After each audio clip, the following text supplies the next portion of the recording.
Well, good afternoon, folks. It is just past 6 p.m. Eastern Daylight Time here on June 20th, 2017 already, and I am honored to have once again on our show Chief Jones, and we'll get to who Chief Jones is for those of you that don't know Chief, and if you don't know Chief, then shame on you. Chief, how are you today on this? Actually, you've got some tropical weather we're sending up your way, brother. How are you, man? Oh, I'm doing fantastic. How about you, sir? Well, you know, anytime I get to talk to you guys, it's a better day for me.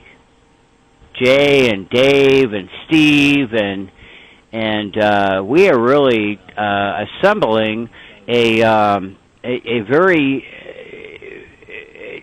good group of men, and I know there's ladies that are embedded in that group, so I mean that no disrespect, but Chief, isn't it time for the men of this country to stand up and in our individual missions just try to take care of this? And we're going to get to some of this in this call, sir. But welcome, man. And if you would, Chief, for those that don't know you, which is probably nobody, but, you know, just give us a quick background of who you are and where you've been and what you guys are up to, because my mission is to promote you guys and get you out there, brother. You're doing a fine job. Thank you. Well, I started off at age 14 or 15. I forget. There's a couple of months in there I get off. But anyway, around that age, I started in ROTC in high school, and I started off as a Dallas Police Cadet. And I continued my whole career that summed up to about 39 years till recent times. I served in Texas, Oklahoma, Florida, Alabama, and Tennessee as a peace officer. I was appointed as a Texas Ranger and a U.S. Marshal in 1984, 85. It skips my mind exactly when. I was working on special assignment in Northeast Texas, and during the special assignment, in the two agencies, the U.S. Marshal Service and the Texas Rangers, working on a joint venture out on a very large ranch that had to be taken over, dealing with drug smuggling, money laundering, and so forth. And I was working for a private security contractor, and they brought me in and some other men. And so I was working as a peace officer in another agency, and they decided to go ahead and swear me in under my contractor status so that I'd have state and federal powers on these lands and roadways. And I retired as the chief of police 2 different times in Florida, and then I retired as the chief deputy constable in Alabama, and that come to an end in February of this year, being 2017. So from 1978 till 2017, that was my 39 years and change. And I've been working on some YouTubes, trying to educate people as to the state constitution of their various states and of the U.S. Constitution, the Bill of Rights, so forth and so on. And then I've come to know some other people that were working on YouTube doing First Amendment audits with police agencies and with prison systems, that they were trying to tell people they couldn't film or they couldn't stand on public access right-of-way and film what they could see with their cameras, which the Supreme Court said, yes, you can, which we already knew that. But these people are trying to suppress the people's rights, the various government agencies. And so I teach people about that. And so we do First Amendment audits, Fourth Amendment audits, Second Amendment audits, which is where we actually do what we have a right to do, and we see how the government agency responds to us. Well, hey, Chief, if you would expound on especially the First Amendment audits, because, the Second Amendment, of course, is the right to carry and such, but let's focus on that, if you don't mind, for 30 seconds or a minute or 2 minutes or 5 minutes. Let people know what the First Amendment audits are, and what you folks are doing to conduct those audits. Okay, whether it's me or one of the other men, say we go to a state or a federal penitentiary and we're standing on the sidewalk, the public access sidewalk, and we just film the building from the exterior, the people that's coming and going, or the federal or state capitol, police department, a sheriff's office, marshal's office. So it's a government agency, a city council, department. So we set up our cameras in a public access area.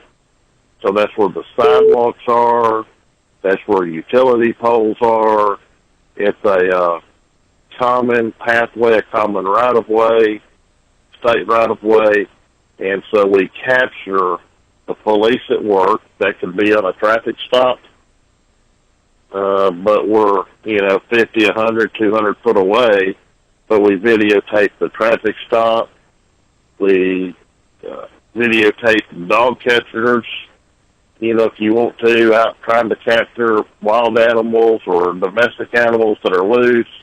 Anything where somebody takes an oath of office to work for the government, we film them in their official capacities.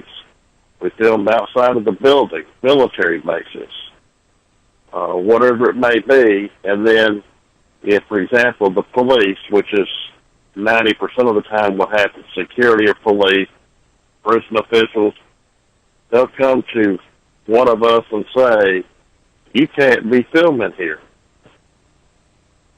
Or they'll ask us, who are you? Well, you don't have to outright just identify yourself, and the police have no right coming up on people on right-of-way to say, who are you, simply because you're standing there with a camera videotaping or taking photographs, and they try and strong-arm you and tell you can't be doing this. And we say, no, that's not true. That we have the Constitution, we don't want to say who we are.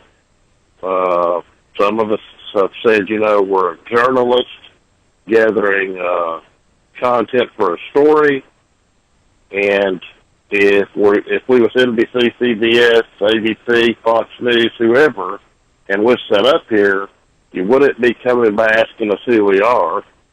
What are we doing? But because we're not a celebrity, big name host or with a big name corporation, then you're trying to suppress our free speech and our free press. So the First Amendment audit is to see if they're going to allow the free speech or they're going to try and molest us, impinge us, run afoul of the First Amendment for us. So we're showing the people what government officials are doing. Well, Chief, if I may say, Sure. It's really twofold. Because if you perform these audits, and which I know the answer to this, but I wanted to call attention to our listeners and anyone that's going to hear this on future YouTube. Your work is one thing, but really isn't the exposure that you guys have done is the amazement of how you're treated? Well, yes, sir. Now, you never know what's going to happen.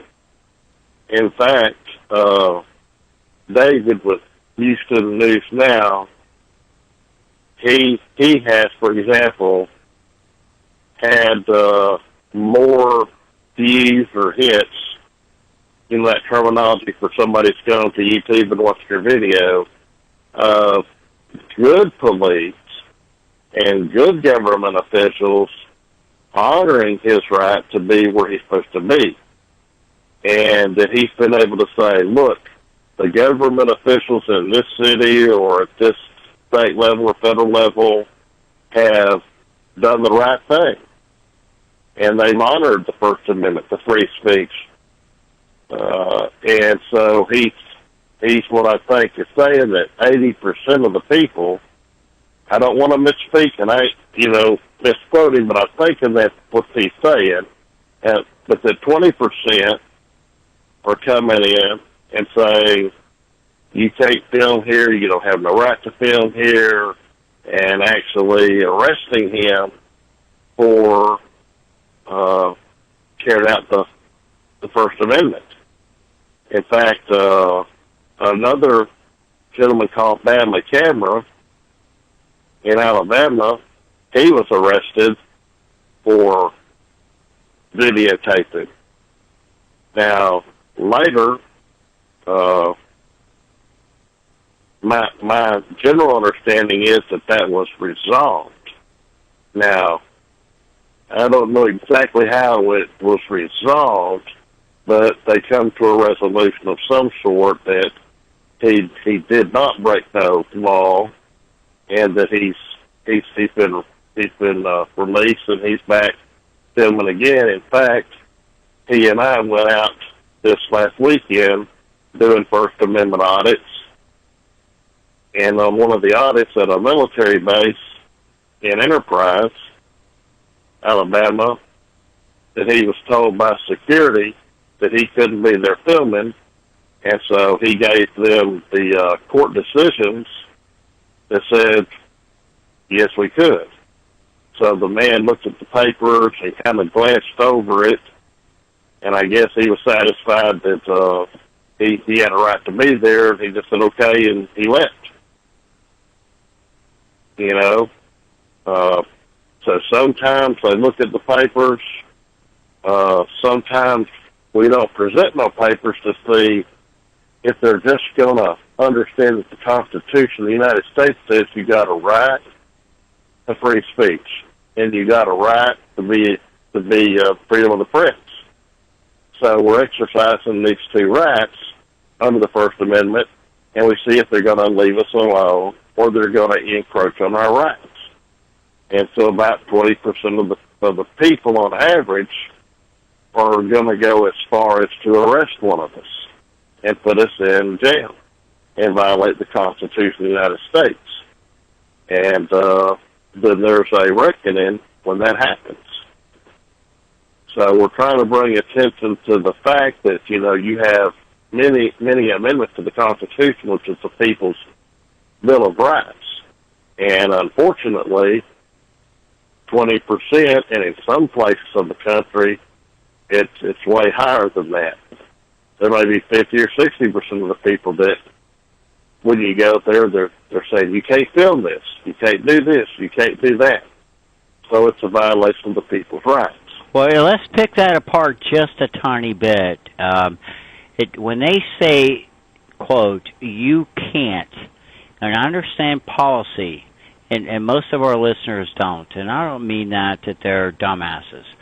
But when someone comes up to me, and Chief, let's say you're my neighbor, and I say, right, Chief, it's my policy, you can't cut your grass on Tuesday afternoon. You know what? What would you tell me? You'd tell me to pound sand. It might be my policy, but you have no obligation whatsoever to adhere to said policy. Now, on the other hand, and I really have a note on my screen here to be short-winded on this call because I love to talk about this, but do you feel that these officers that you all encounter, are they really just undereducated and are doing their job by virtue of ego and badass, for lack of? Well, Yeah, go ahead. Yeah, I think you get where I'm going. well, Mr. Jimmy, let me say it like this here. 39 years ago, I was a very eager young man to help my friends, my neighbors, my community, my state, and my nation. And so I was like a little sponge and I absorbed everything. And so I trusted that everything I was being taught was the truth, was honorable, was the right thing to do, and I was duped, for lack of a better word, into believing there's things called a traffic stop. There's no such a thing as a traffic stop in relative terms. The military has traffic stops. Military police on a military base, they conduct traffic stops. Okay? So that doesn't really exist in the civilian world. Now, you have to have vehicles. Vehicles are owned by the government. They're owned by the military. And then you have commercial vehicles, which are civilian vehicles, civilian automobiles that have been converted to vehicles for profit or non-profit organizations, but they're company cars, government vehicles, and military vehicles. And therefore, they come under transportation codes and under for hire, like if you're a taxi driver, so forth and so on. So I was taught people had to have driver's license, which is not true. If you're not for hire, so you're a taxi, a bus driver, a truck driver, dump truck driver, you're driving government vehicles. That's any city, county, or state, or federal. If you're driving cars they own. Well, do me a favor, because you did a video that really it solved the gray area. Let's say you and I and Dave and Jay lived in the same area, and I have a better car or better air conditioning, and you guys give me $5 a day to cover gas. You remember that thread? And I yes, think sir. that's okay. Go ahead, sir. Yeah, I want to get this in on this recording because I think that solves the gray area. Go ahead. Okay, so say if we all carpool, and I'm just going to make it simple math. Say there's 5 of us, and we ride in my private automobile back and forth to work, and everybody it takes $5 for gas, and I put in $1, you put in $1, the other 3 guys put in $1. That's $5. So we're all sharing the load for the cost of the fuel. But nobody's paying me to drive. But you have never hired that person, myself or yourself. I want to clarify that. I'm not saying you're not making it clear. I just want to edify this. If I'm the driver, I am not an Uber driver driving you guys to work. We're sharing the cost of the load. Okay, go ahead. Go ahead. I'm sorry. Right. Okay, so if somebody is not paid to carry people or goods or perform a service with their actual driving, so that's how they're making a living, they're making income off of driving, then they're in their private capacity of their private automobile, and that car is a household good under federal law, and it does not have to be registered. They don't require no registration, no insurance, no driver's license. But I was taught all these things, and I was taught all kind of things to where the government cherry-picks case law in their state and in their circuit and under the U.S. Constitution for U.S. Supreme Court decisions. So at the police academy, is where the brainwashing takes effect. So these police officers are told every car on the road is a vehicle. That's a lie. That's wrong. It's wrong. It's wrong. But you're taught that. So when you go there and these people are attorneys, they're cops that's been around for years and years, and then they got this statute book, and a statute book is just that. It's not a book of laws. It's a book of statutes. So when the legislature passes laws, some private man or woman or publication company comes and they take all them laws and they change the words around slightly, and they change the wording around, which is no longer a law now. It's similar, but it ain't the actual law. And they publish it into a law book, and they sell it back to the police academies and sell it back to the state. Now, the police are enforcing statutes, which are a book of rules called statutes that are not the law. They're similar to the law, but not the law. So it's not truth. It is not the truth. Way back, states published the actual laws in a law book. This is a statute book. So you have the law, then you have statutes that are a reflection of the law, then you have codes that are reflections of statutes, and then you have policies that are reflections of codes. When you get down to a policy just simply means that's the way we do it around here, and we typed it out on a piece of paper and said, this is the way we're going to do it around here. Well, okay. Well, if you got a grocery store, you got a policy. Well, the policy is for you and your employees. It don't have nothing to do with the customers. Okay, that's your in-house policy. But nobody has to agree to your policy.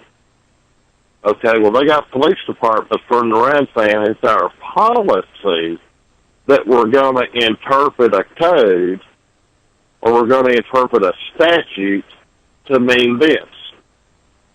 Well, you're getting 2 or 3 times away from the law at that point, so you have peace officers or law enforcement officers enforcing statutes and codes that are not the law. So it's just like their own little rule book, and they're told how to interpret it to mean one thing and another. Let me give you a case in point.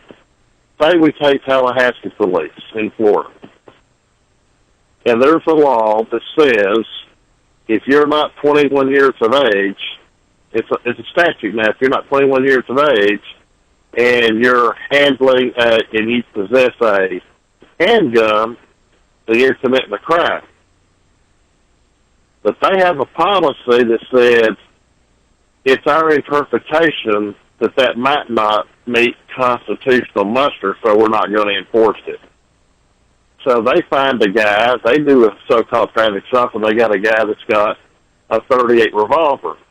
Well, they don't arrest him because it's not their policy.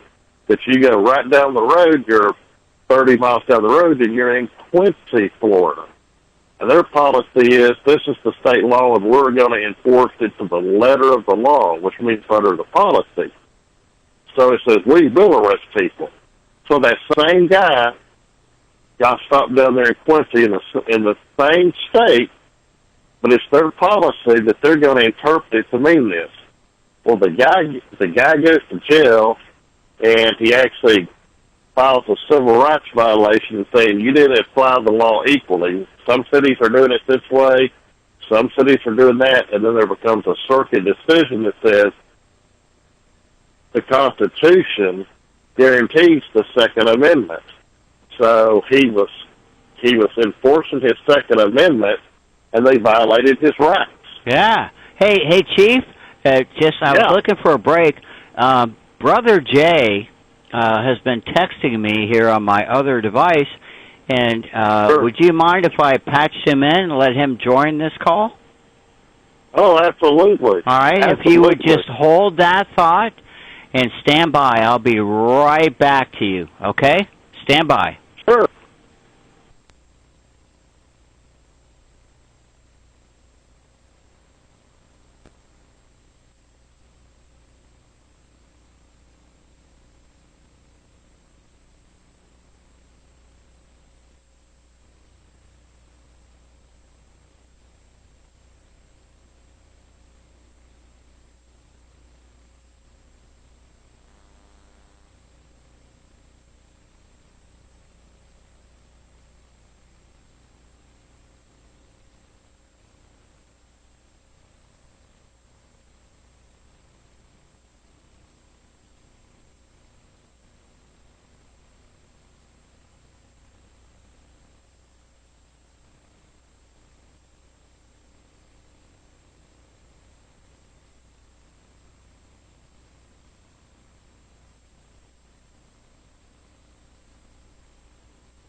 Hey, all right, folks. Sorry for the little technical difficulty. It is about 6:31 p.m., and we are continuing with our friend Chief Jones, and we have our other brother from another mother, Mr. J from fucking fuck the attorneys, or what is your channel there? Like Fire Institute. All right. Well, I'll tell you what. We have got two or more gathered here in the Lord's name. And, Chief, I'm sorry to interrupt you, and I'm not so sure you remember your thread, but please continue, because we were talking about First Amendment audits and really your experience with the Academy.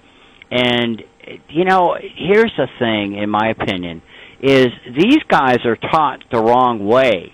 Hence, they're out there doing the wrong thing. Would that make sense, gentlemen? Oh, yeah, Sure. Absolutely. What I find, I liken it to this here, okay? if you take a child and you teach a child that a dog is a cat and a cat is a dog, they will grow up that way and they will believe that. And you will have a very hard time convincing them otherwise, okay?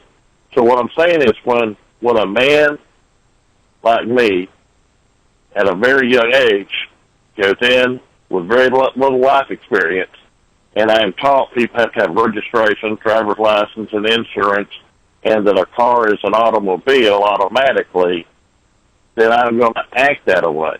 Now, I'd say 90% of all the men, women, and children, because children when they're 15 or 16, depends on the state, they get some sort of license. Okay, I don't believe in that, but anyway, that's the way it is.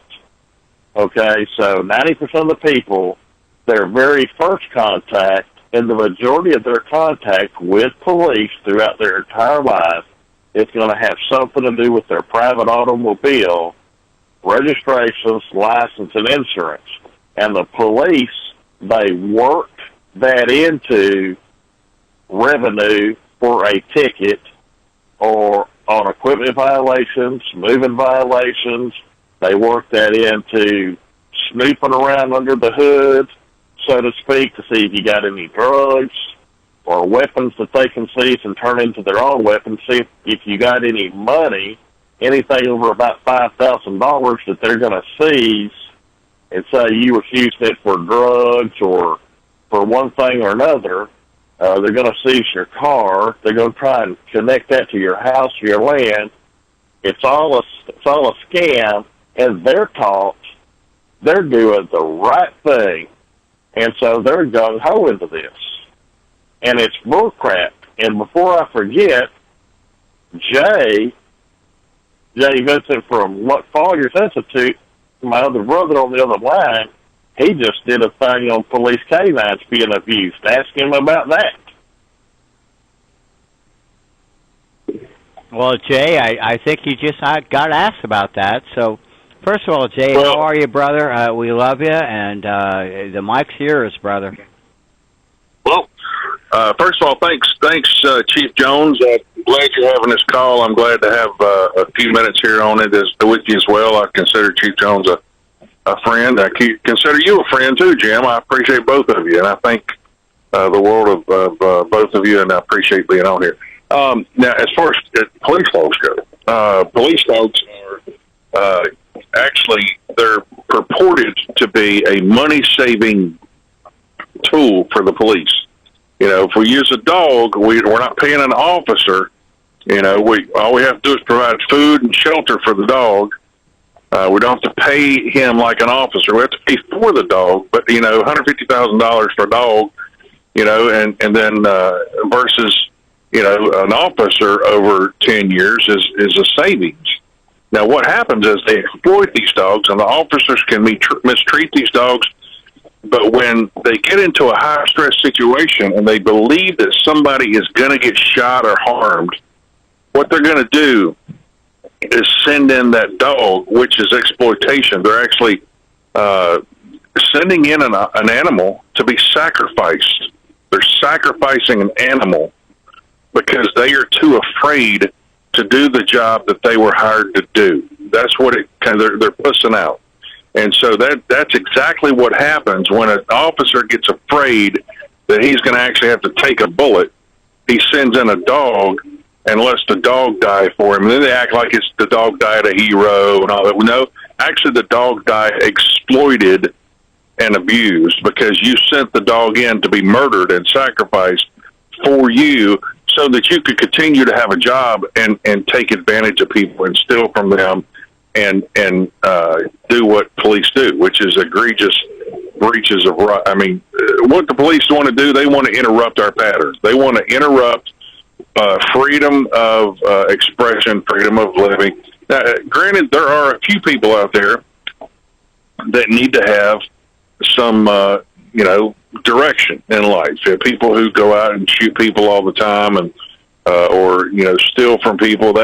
Granted, but a majority of what the police do are for victimless crimes. Victimless crimes where there's not an actual harmed party. And that's my beef with them, is that they're actually they're out harassing people so that they can get a welfare check. They're being paid by the state just like people on welfare. And the thing that they're paid to do, the majority of what they're paid to do, is to go out and harass other people and generate revenue that way.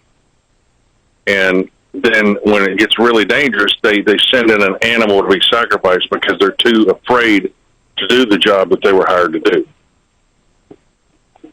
That's right. And when Jay called me and he talked to me about this here, I said, well, do you know that the so-called handlers are masturbating these dogs, manually masturbating these dogs with their hands 3 times a week?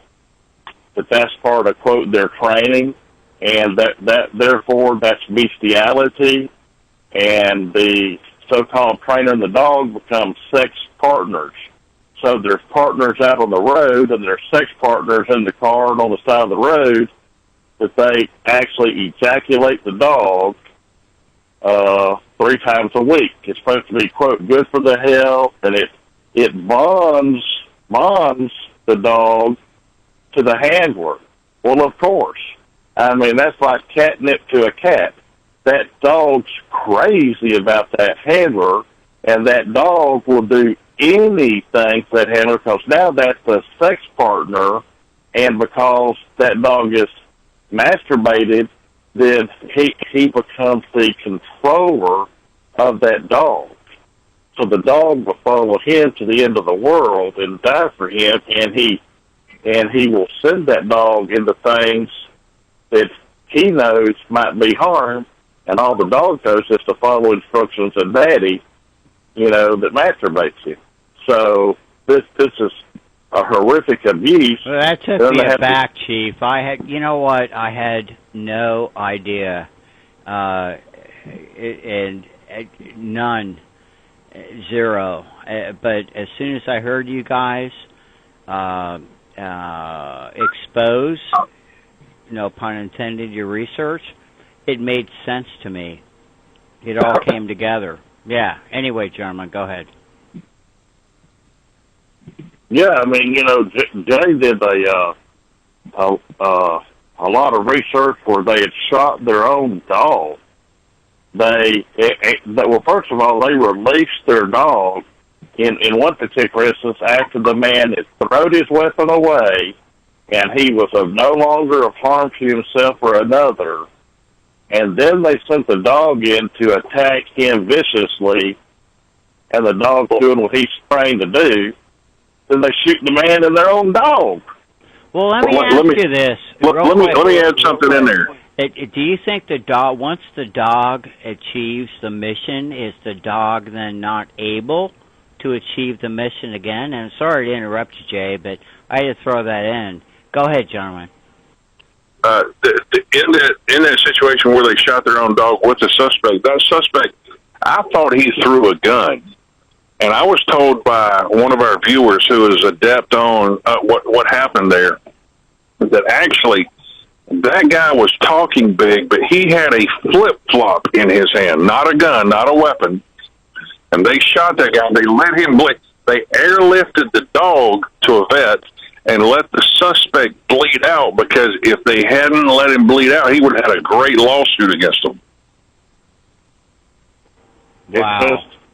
Well, so to my point, then, once a dog would have achieved that mission, is the dog then tainted, or will the dog go on to do it again? And I know that's kind of a sub-question, but it just kind of came up. So if the dog did save the day and didn't get shot, then do we have a tainted dog because we have them in the utmost situation, and we have to retrain him, or is he ready to go back to work tomorrow? Oh, he'd go back to work in 15 minutes. Okay, all right. Sorry to segue, but I just kind of thought that's. But here's the deal: after that dog does that mission and tackles this guy and does everything the trainer teaches him to do, then when he goes on what they call a big mission or the big payoff or whatever terminology they're using, and the dog's actually done everything he's been trained to do to that point, then he's going to get masturbated. And he knows that's the end of the road for him, is satisfaction, immediate gratification. So he's going to tell him in front of the TV. No longer a doggy chew at the end of a done mission. It is a little bit of handling, as you say, Chief. Okay, all right, go ahead. Yes. Yeah, so, his reward is to be handled to ejaculation. So I'm saying, then so here's the deal. That almost puts the dog in a domestic violence situation, so that when the daddy of the dog, they like to say, that's daddy's boy, and different things, then when he mistreats the animal, then that would be domestic battery. And domestic battery on an animal. I mean, they do things that there ain't even a charge on the books for. When I very first found this out, I never knew this. This was the early 90s when I found this out. And I had dealt with police canines since 1978. And them dogs were very protective of the handlers, and I didn't get it. I didn't know nothing about it. And when I did, I actually asked a chief of police, how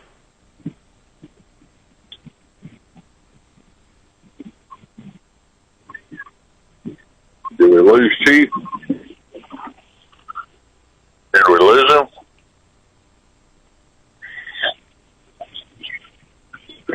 Hello. Chief? Hey, Jay, let me reconnect the call. I'll bring Chief in, and I'll call you right back. So go ahead and hang up. Sure. We'll reconnect. No problem. All right, bye.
How can these handlers do this to these dogs?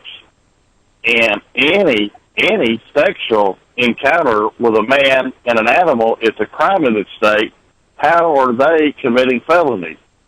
He said, because it's not publicized, it's not known, and they're doing it under the guise that they were taught and trained to do this for the health of the animal, even though there's no exclusion in the law. But if it become known, it would probably do away with canines in the United States in shorthand. And I would like to actually see that done. Now, that's just my feelings about that these poor animals are being exploited in all kinds of ways. Now there is good services for these dogs. Now, dogs that track down missing family members, I'm for that. Dogs that sniff out moms, I'm for that. But this mishandling of dogs, such as the masturbations and the mistreatment of the canines by the police in their training, and the inappropriate actions, and these drug dogs on the side of the road. The dog can't help it, but the dog, I can't tell you how many times dogs have scratched windows, scratched tinting, tore up seats, scratched people's paint on their car, doing this so-called walk-around, and all these false alerts and bad alerts. I think these dogs on the side of the road should be retired out. I'm just 100% against canines doing all this walking around cars. That's just revenue being spent, trying to gain more revenue and squeeze dollars out of people. I'm against this modern day policing. I'm totally against it. There are constitutional peace officers out there like me, but there just ain't very many of us left, and it really makes me sad. So the brainwashing takes place in the police academies, and then the police culture just perpetuates it year after year after year after year after year after year. I yield. Jay, and frankly, Chief, I've got 3 buddies here that I've said this on the air over the course of like 3 years now. They were my buddies. Hell, they'd come here for coffee in the morning and on unofficial duty, but there's nothing wrong with them visiting a citizen and having a cup of coffee, and sometimes I'd make an egg muffin sandwich for them. And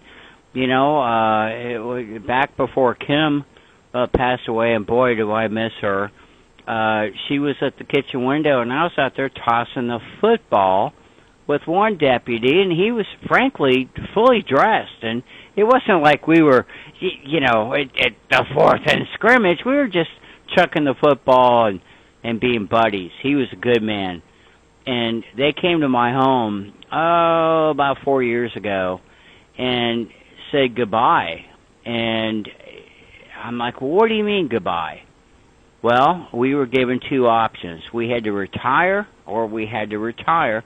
And these guys were vintage enough to where, I think their pensions are going to be okay, but I've educated them on how to move their pensions because that's all in mortgage-backed securities and blah, blah, blah, blah, blah. But there again, 3 very, very senior, 25, 38, and 40-year veterans on the Hillsborough County Sheriff's Office were forced to retire. And they were good guys. Okay? Yep, modern day police put them out.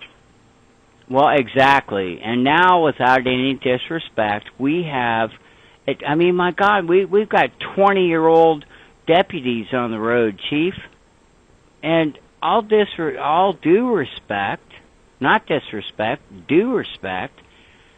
My God, in 20, I'm just starting to get pubic hairs, okay, and all disrespect, Anyway, I like that.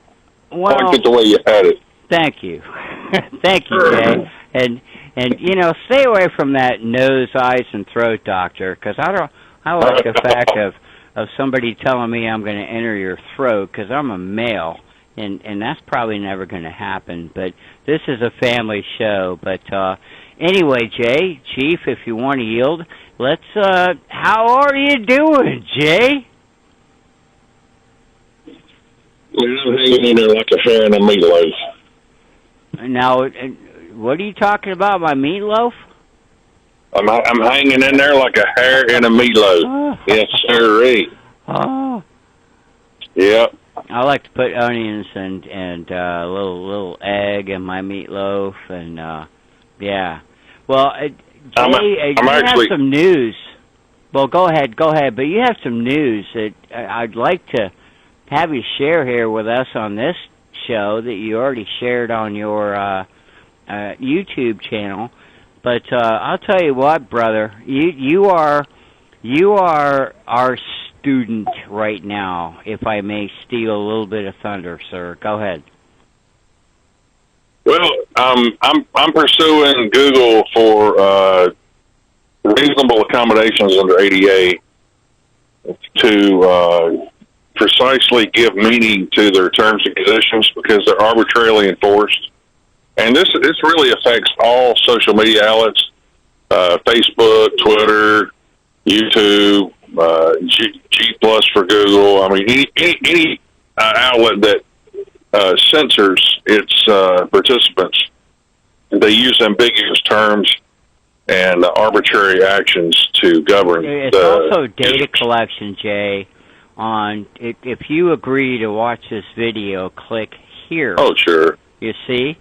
But if I may lead you, counselor, or the witness or what have you, into the bigger news, unless you don't want to put it out there right now. But I think you're about to attend a little bit of training, right? Yeah, I'm heading back to the CIA for. Oh no, not that training. I'm heading to ADA. Well, we already know you're a certified intelligent asshole, so. Right.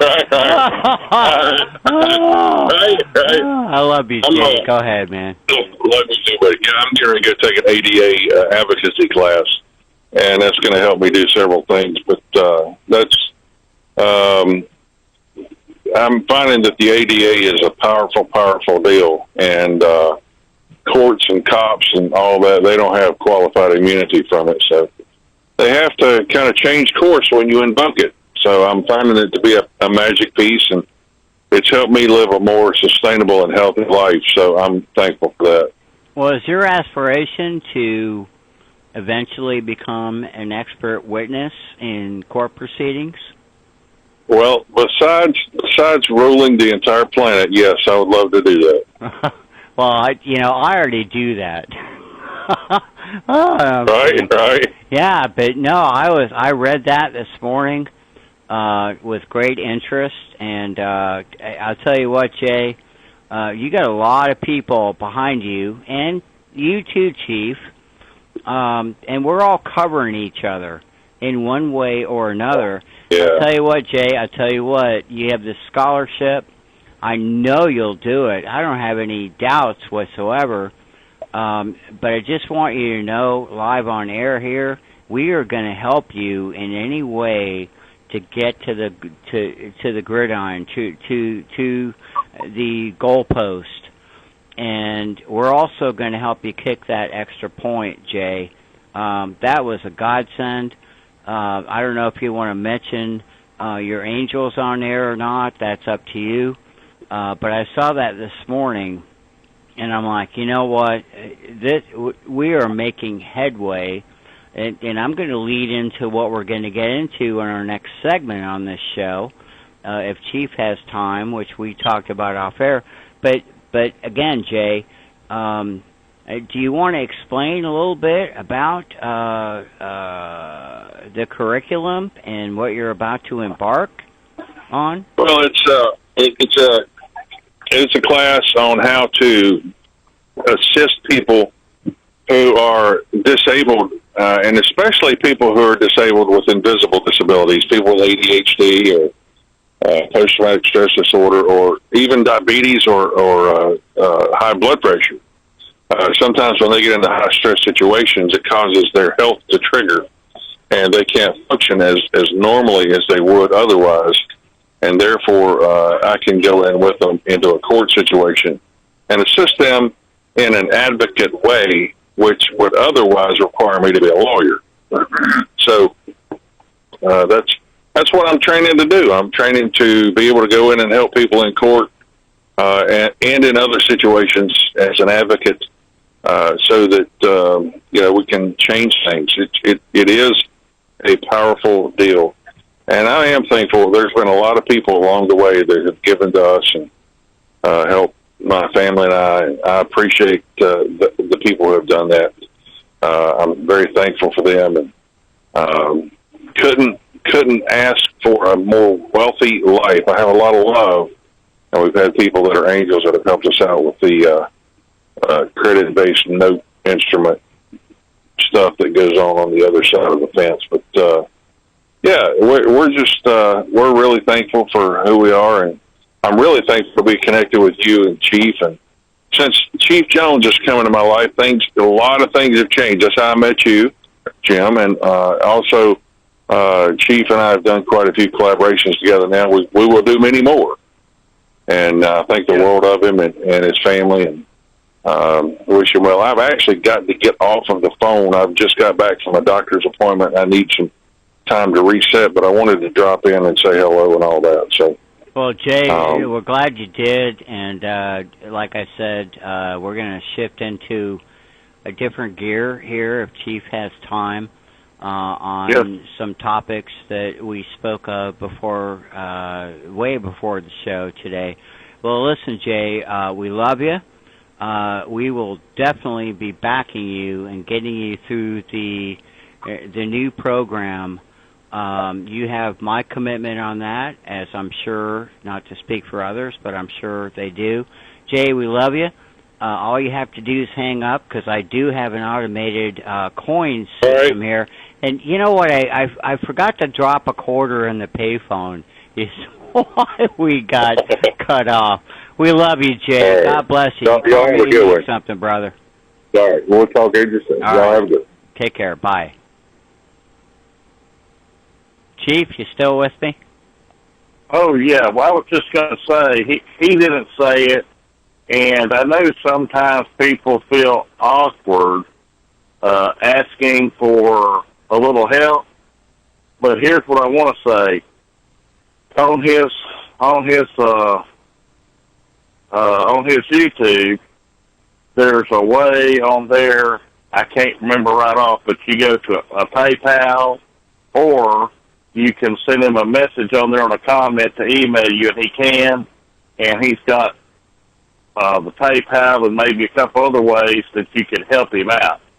So what he's trying to do, and I ain't put words in his mouth, and if he didn't have to go, I was fixing to ask him to say it, but when he gets through with this ADA course, for example, let's just say I'm a guy that's on ADA, Americans with Disability Act, okay? And it passed, if I'm not mistaken, in the early 90s. At any rate, say the police stopped me, and say if he offered his services to this local police department to help ADA people, and say they stopped me on the side of the road, and I said, I am an ADA, and I'm invoking the need for a counselor on site. Well, the police at that time are thereby obligated, when I invoke it, to bring an ADA certified counselor to the scene. So we're on the side of the road, and he's actually got to call his dispatch, and they got to call Jay, and then Jay has to leave his house and come to where I am. And what Jay does is he becomes an intermediary, because maybe I got complex post-traumatic stress disorder, and the police, the very presence of the police there, is causing my blood sugar to operate differently. Maybe I'm having, an attack. You know what I'm saying? Oh, I do. And see, therein lies, and Jay is perfect for this. Go ahead, Chief. Yeah, this is great. Okay. So say, Officer Johnson, he's approached me, I told him this, and say if he's a good officer, he's trained correctly. He said, just a minute, sir, I'll be back with you. He calls his agent, say we got an ADA activation, and they say stand by. So they notify the officer back in 2 or 3 minutes. We have an ADA certified counselor en route to you, okay? And he'll be driving a black Ford pickup truck, and we gave him your coordinates. What do we need to do? And the officer says, well, tell him the car that I have stopped to pull in front of that car, okay? So say Jay gets out of the car. We're pretending we don't know each other now. And Jay comes up, and he says, hello, sir, how you doing? My name's Jay Vincent. I'm an ADA certified counselor, and I'm gonna be here, and I'm gonna help you. Let me talk to this officer for just a minute. So the officer, he's gonna go back to the officer and say, I'm Jay Vincent. Here's my credentials. I was called to the scene. Before I talk to you any further, officer, I need to go into a private mediation with the subject here, and I'll be right back with you. And the officer's supposed to stand down and wait out of hearing range because this is under HIPAA. So now this is the patient ADA counselor privilege. So now he says, okay, the police, I'm not going to tell them what's wrong with you, but I have to know what's wrong so I know how to help you. And so he's going to say, well, I've got complex post-traumatic stress disorder. We're pretending it's me. So I say, Mr. J. Vincent, I have complex. And so when I see people in uniform that's of authority and they're going to deal with me, it just triggers it. I don't know what about it, but, whatever the situation is, that's what's going on at the time. So I'm live, honey. I was trying to tell my wife, she was trying to bring me my dog. I was trying to tell her I was live on the radio. Give your wife a big huddy hug from Jimmy Huntmaster, please. Go ahead, sir. Yes. So then I tell him, that this was what triggered the post-traumatic stress disorder. So at this point in time, then, he says, okay, so what's going on? I say, I don't even know why the officer stopped me.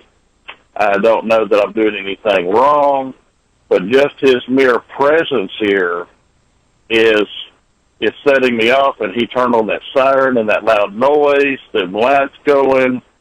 I'm just in a panic state. I feel like I'm fixing to have a meltdown. And he may say, for example, do you have any medication you take for that? And I say, yes, I'm under Dr. So-and-so's care. And, but I can't take my medicine until I get home. I can't take it and drive. And, so then he goes and asks the officer, well, what, and he tells me, for example, this is all hypothetical, but I'm telling you how it could play out. So yeah, then Chief, real quick, he's an on-scene advocate, or actually, when there's a situation where there's a lockdown or something, they bring in a negotiator. So Jay would be, in this capacity, a negotiator, correct? Right. He's really advocating, but he's helping the person.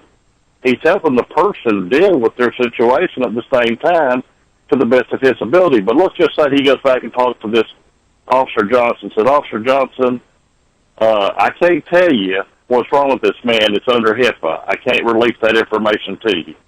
But I can tell you that you're simply being here has him in a disadvantage to the average person, and he can't cope with you, and he can't deal with you in a reasonable, logical manner like everybody else would be. And I can verify and certify what he's saying is true. I have contacted the people I need to contact, and so forth and so on. So I suggest if this is a mere citation, that you go ahead and, he's already gave you his driver's license, that you go ahead and note your traffic stop, and that he was disabled, and that you released him. And I would recommend that you just let him go, because it's a minor incident that you just let him go. And if he says no, he's He's going to have to pay the piper. He was 15 over the speed limit. He's got to have his ticket. He said, well, if that's absolutely unequivocally, there's no other way around it, then go ahead and issue it, and I'm going to stand there with you while you talk to him to help him to cope with this as best as I can. Or Jay could say, well, again, you're just going to make a bad situation worse, and you're harming this man by your being here. I'm going to request you to have a supervisor come here. So his sergeant or lieutenant's going to show up, and his sergeant or lieutenant's probably going to tell him, just let the guy go. Because what do you want to do? Do you want to write this guy a ticket, a $150 or $200 ticket, and then he's going to have this same guy come to court, and they're going to ask, what did the ADA council recommend? And he's going to say, he told you to let him go, and you still wrote him a ticket. You're going to look like a jackass and a dirtbag in front of the judge or a jury. You're going to look like you're against disabled people. You're going to give a black eye to the police department. You need to let this guy go. Well, let me ask you this, Chief, to that end, because this is very interesting, and I'm learning a lot. Are these counselors recognized in the courts? Yes, they have to be. It's under the federal law. They don't have. Okay, all right. That's for clarification on this video, because I'm sure a lot of people are going to be listening, and frankly, I'm learning too. So thanks for clearing that up. Anyway, sir, go ahead. Sure. So, now, remember, the ADA, to the best of my knowledge, I'm not a lawyer and I ain't a judge. So what I'm telling you is based on training and experience that the state taught me, okay? But I don't have no bar card and I don't want none. I just want to make that clear. This ain't legal advice. I'm also an ordained minister of the gospel, and I'm in my ministerial capacity, and God calls me to tell the truth as the best I know it. So I'm making all my little disclaimers right here. But let me say this. When the law passed, I remember... No lawyers were killed during this video. Go ahead, sir. Yeah. I remember having some in-service training, and I don't think the ADA was the topic, but some of the instructors said, now that this law has passed, and it's federal law, and it has supremacy over state law, when you find anybody parked in a handicap or disabled parking spot, whatever it's called, you're going to need to take immediate action because they're taking up the parking space for a truly disabled or handicapped person. And there was an argument for a while in Florida about some signs said handicap and some said disabled. So there was actually a little tug of war over the word handicap versus disabled. What were the legal meanings? How big were the signs? Were they in the proper place? People had their cars towed, and they said you didn't have the proper signs up, so police departments and towing companies got sued for not obeying the federal law. It got real serious. Well, they had ADA certified counselors and ADA certified accreditation for agencies. So say maybe Tampa Police, for example, they have somebody or two or three somebodies that they send to this federal training where they get certified, right?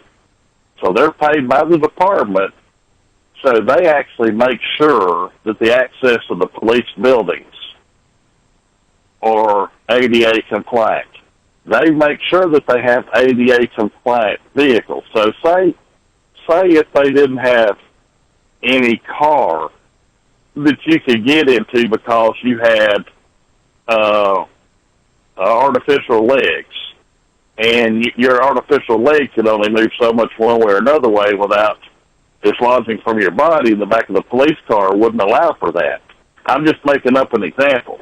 So then they have to have some sort of shuttle bus or other vehicle that will accommodate you that they have to bring to the scene if you was arrested or you're taken in custody. So their ADA certified officer in the department, make sure you got access. They got to go around and make sure that there's a water fountain that's at the same level as somebody in a wheelchair can access, like a person standing can access. They got to make sure that there is a low toilet, that if you're in a wheelchair, you can get to that low toilet. They got to make sure the rails are the correct for the handicap stalls. They got to make sure that the buttons will push to open up the door for you if you're in a wheelchair. So these ADA certified officers work for the police department, the sheriff's department, the county government. So they've sent people to all this training. Chief, they do adhere to the ADA code. Yes and no. Okay, all right. Well, maybe let me rephrase the question, sir. Because your answer of yes tells me that the answer of my rephrased question is going to be yes. They have to adhere to the AD code, much like the Constitution, right? It's like, correct. You mentioned HIPAA, and I take care of a couple of clinics, and I've got them HIPAA certified, and I manage their data, and yada, yada, yada, yada, yada. But so this isn't something new, I think is the point I'm trying to make. I'm trying to think, is this something that is not new, that has been buried, and now your group is bringing this to the tabletop?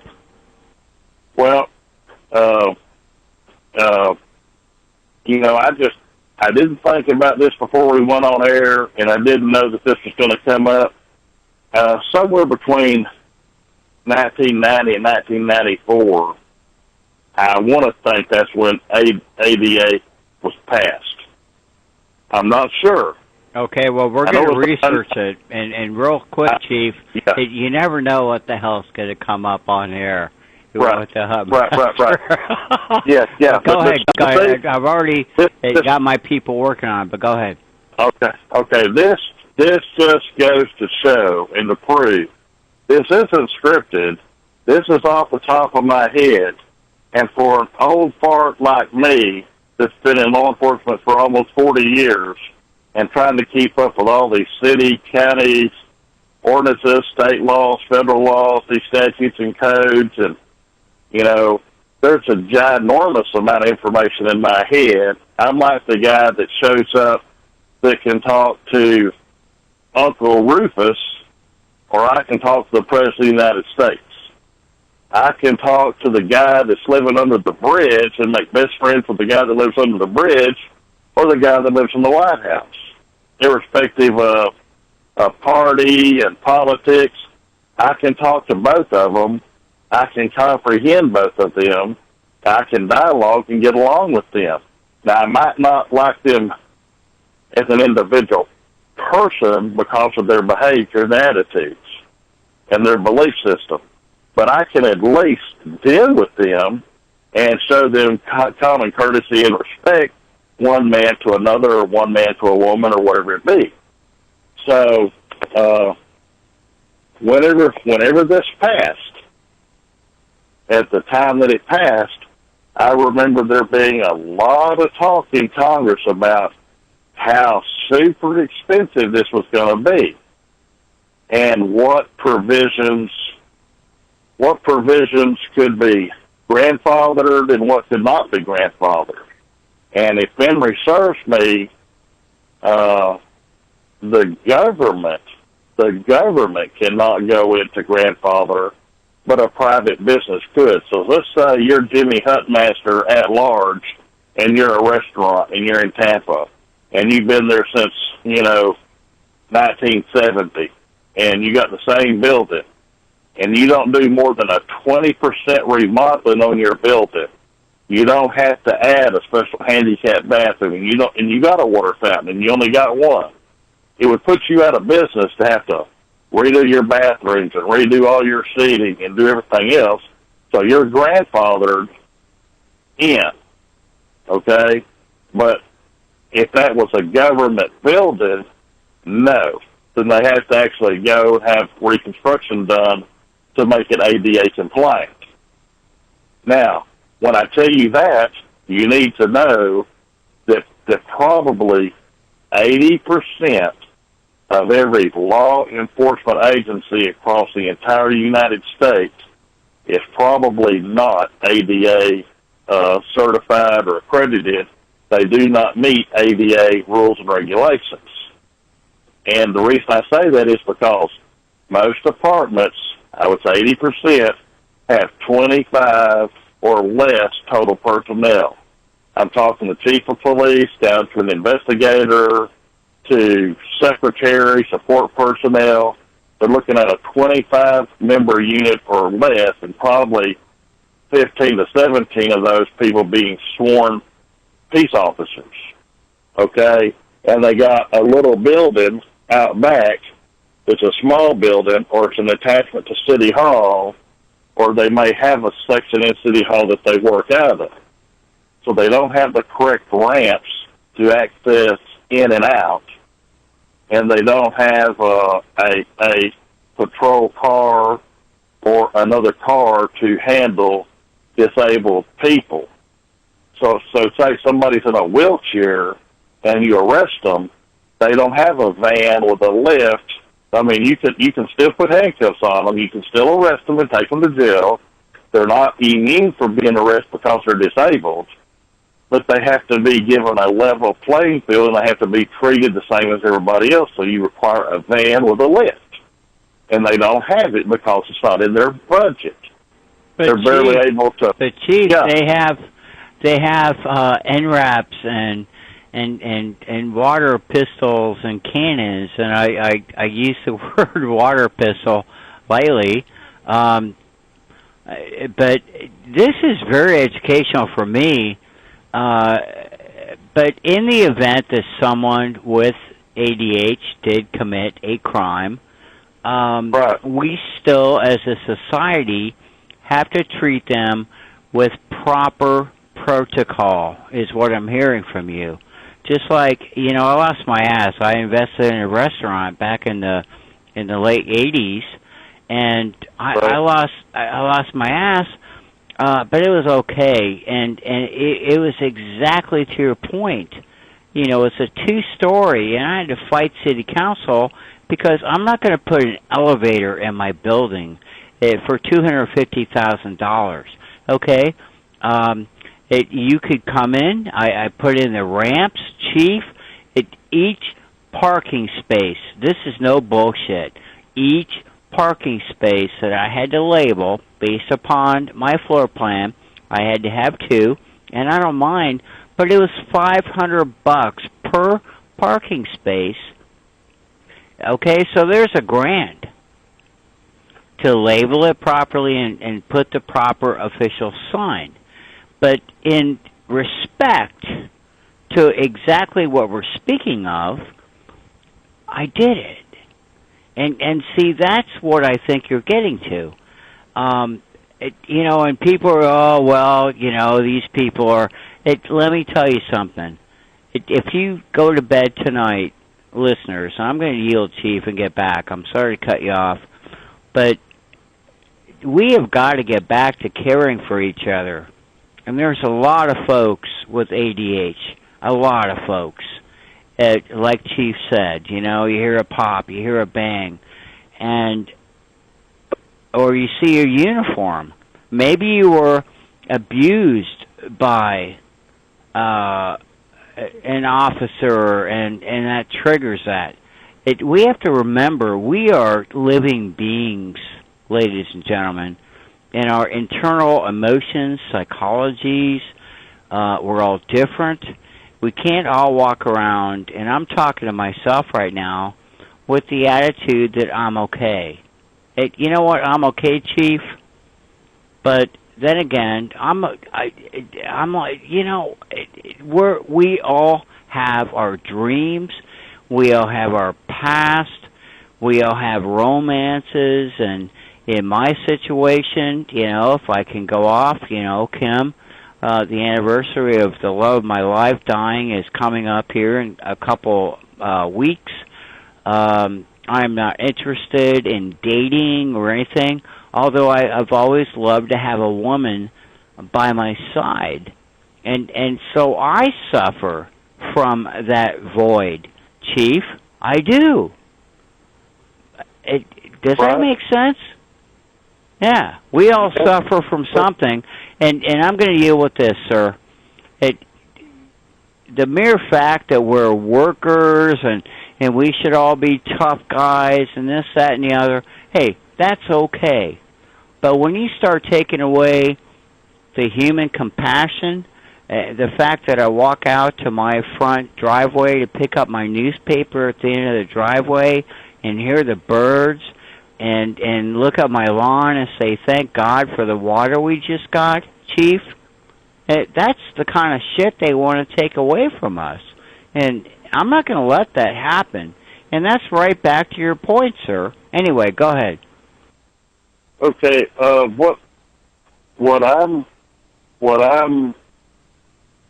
thinking in my mind is this: the government position, because the people had laid on the government for years and years and years, and they finally got enough of the right people in office at the right time across the board between the Congress and the Senate and the right president combination that they had said for years on end, look, if you're in a wheelchair or you have a artificial leg or something and you got things above the first story, without an elevator, you can't get there. If you don't have a ramp on the side of your building, you can't get there. If you don't have a place where a van-accessible wheelchair can not only park, but unload somebody on the side that's supposed to be like 5 foot or 6 foot, whatever the law requires, there has to be that correct footage because they've measured this out so that the person can do this without being cramped and have access. So here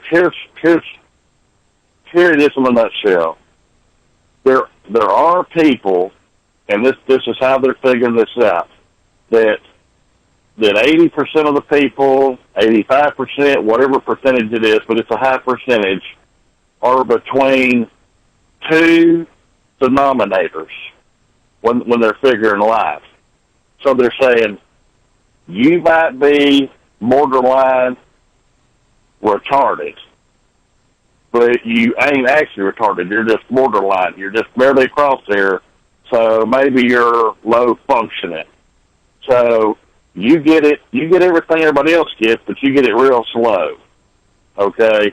Or you are missing an eye, or you're deaf in a ear, but you don't require any special accommodation in life.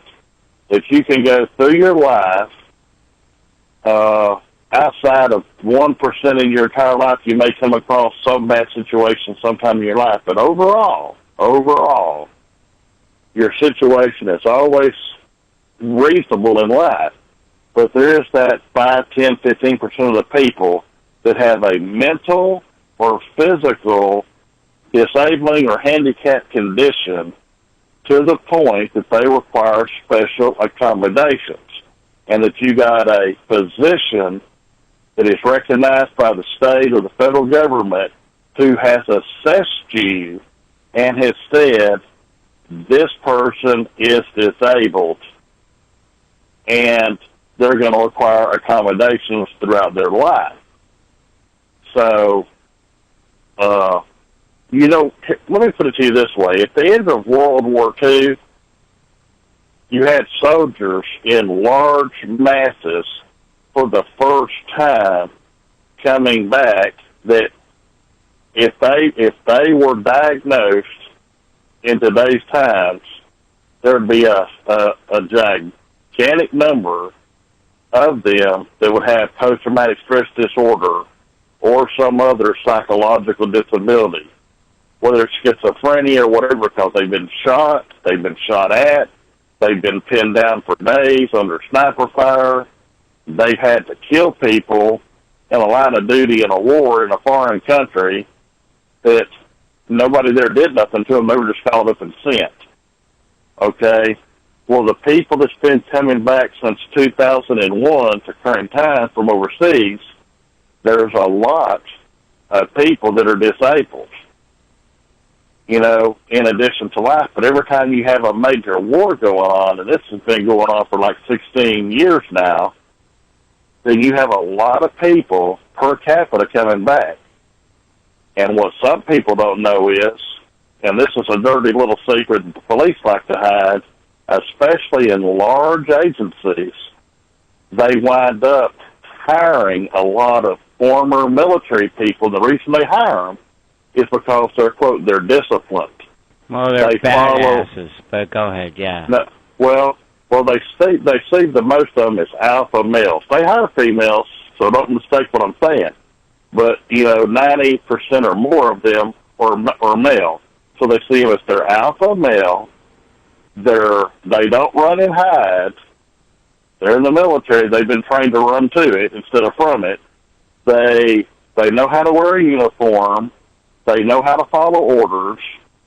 They know how to be taught and operate like robots.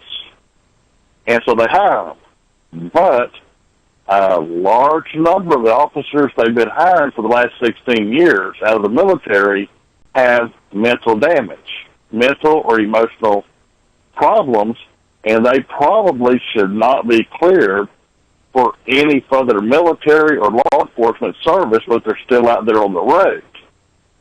Okay? So, I seen a what I call a closed report. People like me see. Now, I wasn't active at the time I saw this report, but I've done this so many years, I still have access to a lot of things, and nobody questions me. So I looked at this one report that said 17% of the people that's been hired out of the military since 2001 have psychological mental damage and should not be cleared for further military or law enforcement service of any kind. That even means death duty.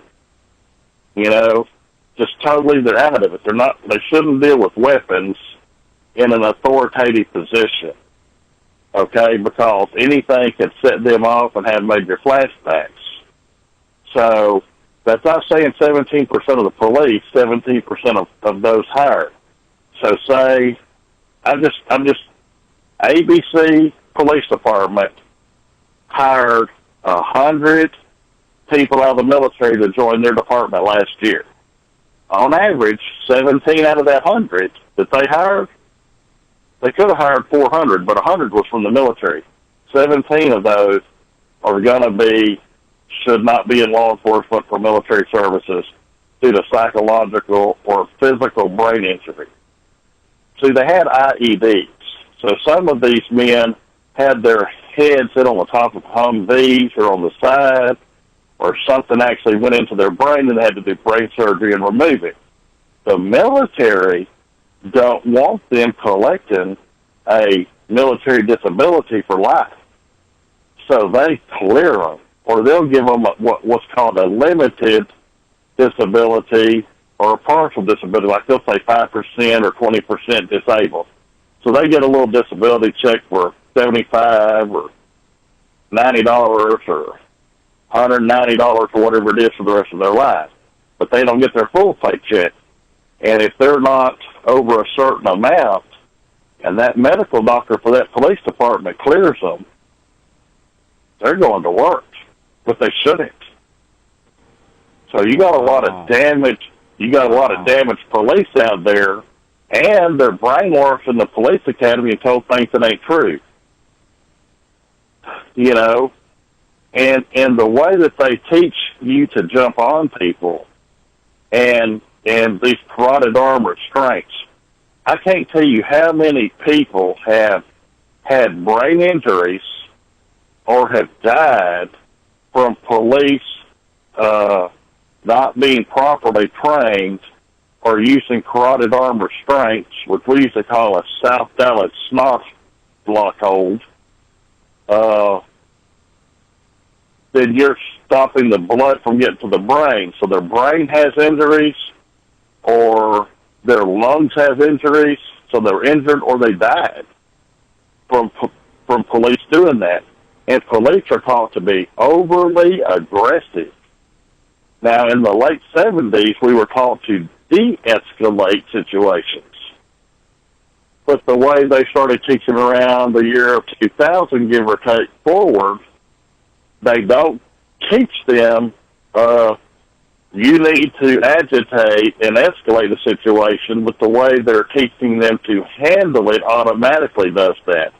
They're saying, well, we need to de-escalate it, but they're teaching the opposite. And this is sad, and it's sickening. And it's just...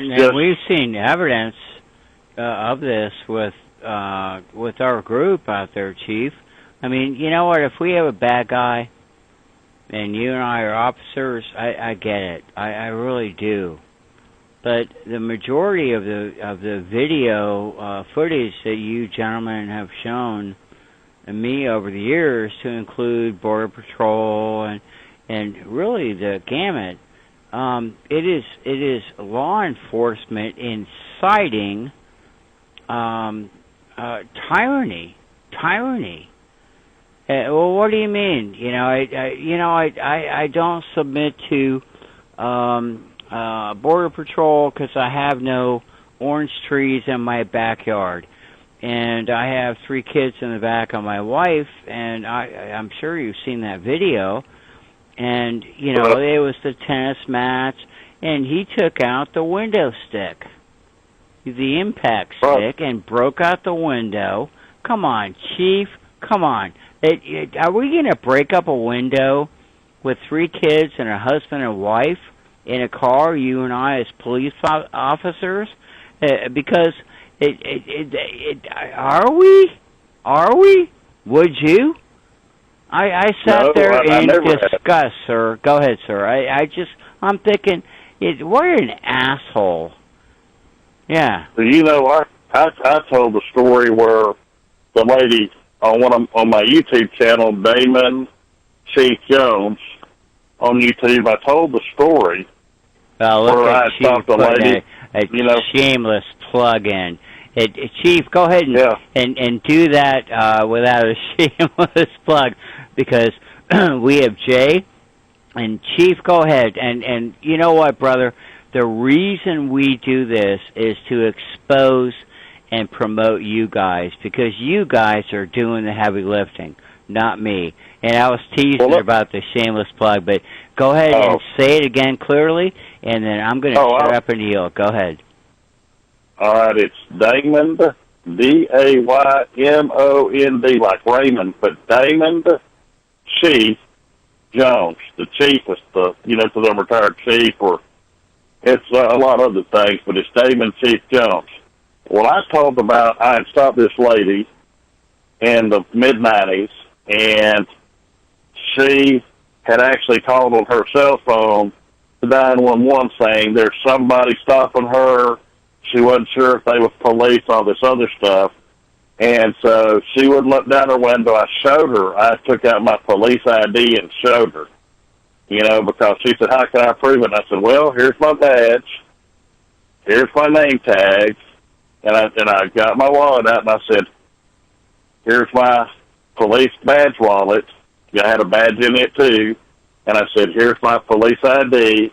And I took it out, put it up to her window where she could see it. I shined a little light on the side where she could see it good.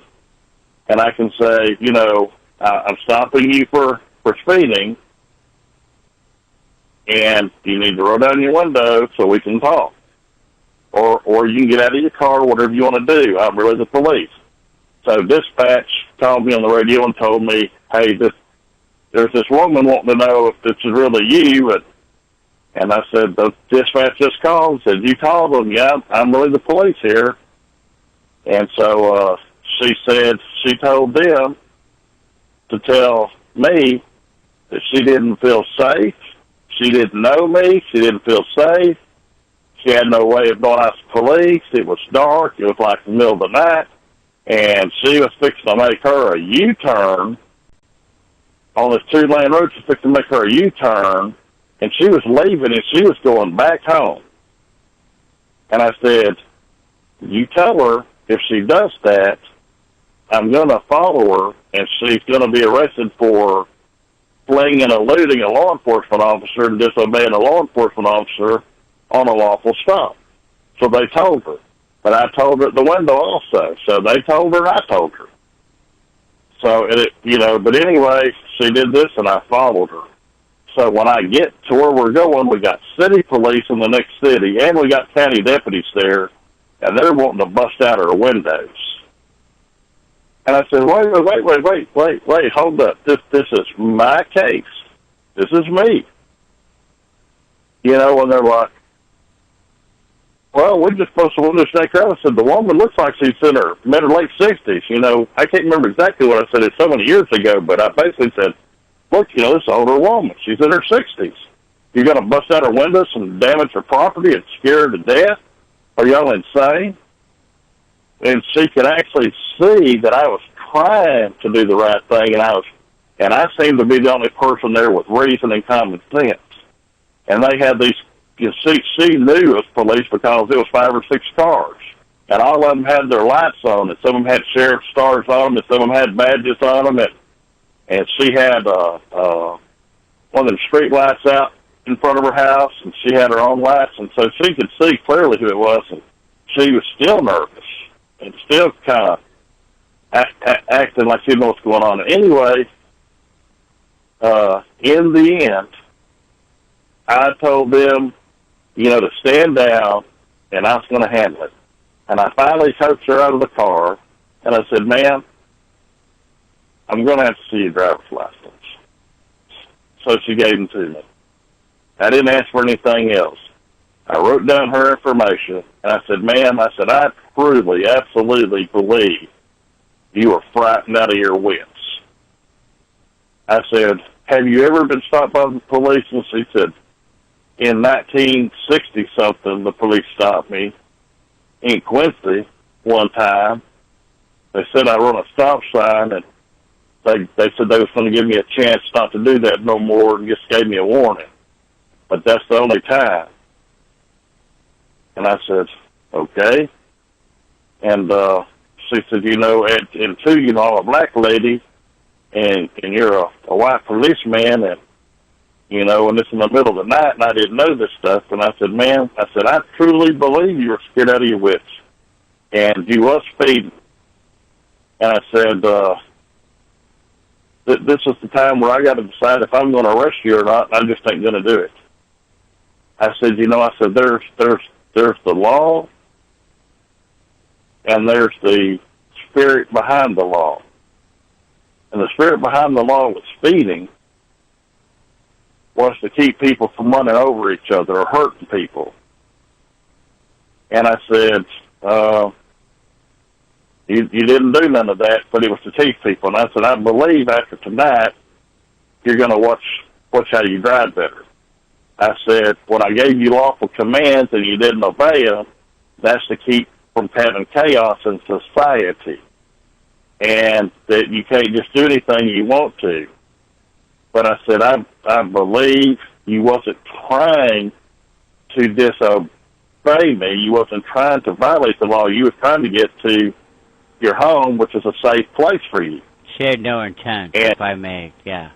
Yes, right. So I said, I have made a decision within my discretion, and I said, they actually call this as a felony crime now. I said, this is not a misdemeanor no more. It's a felony to flee and elude.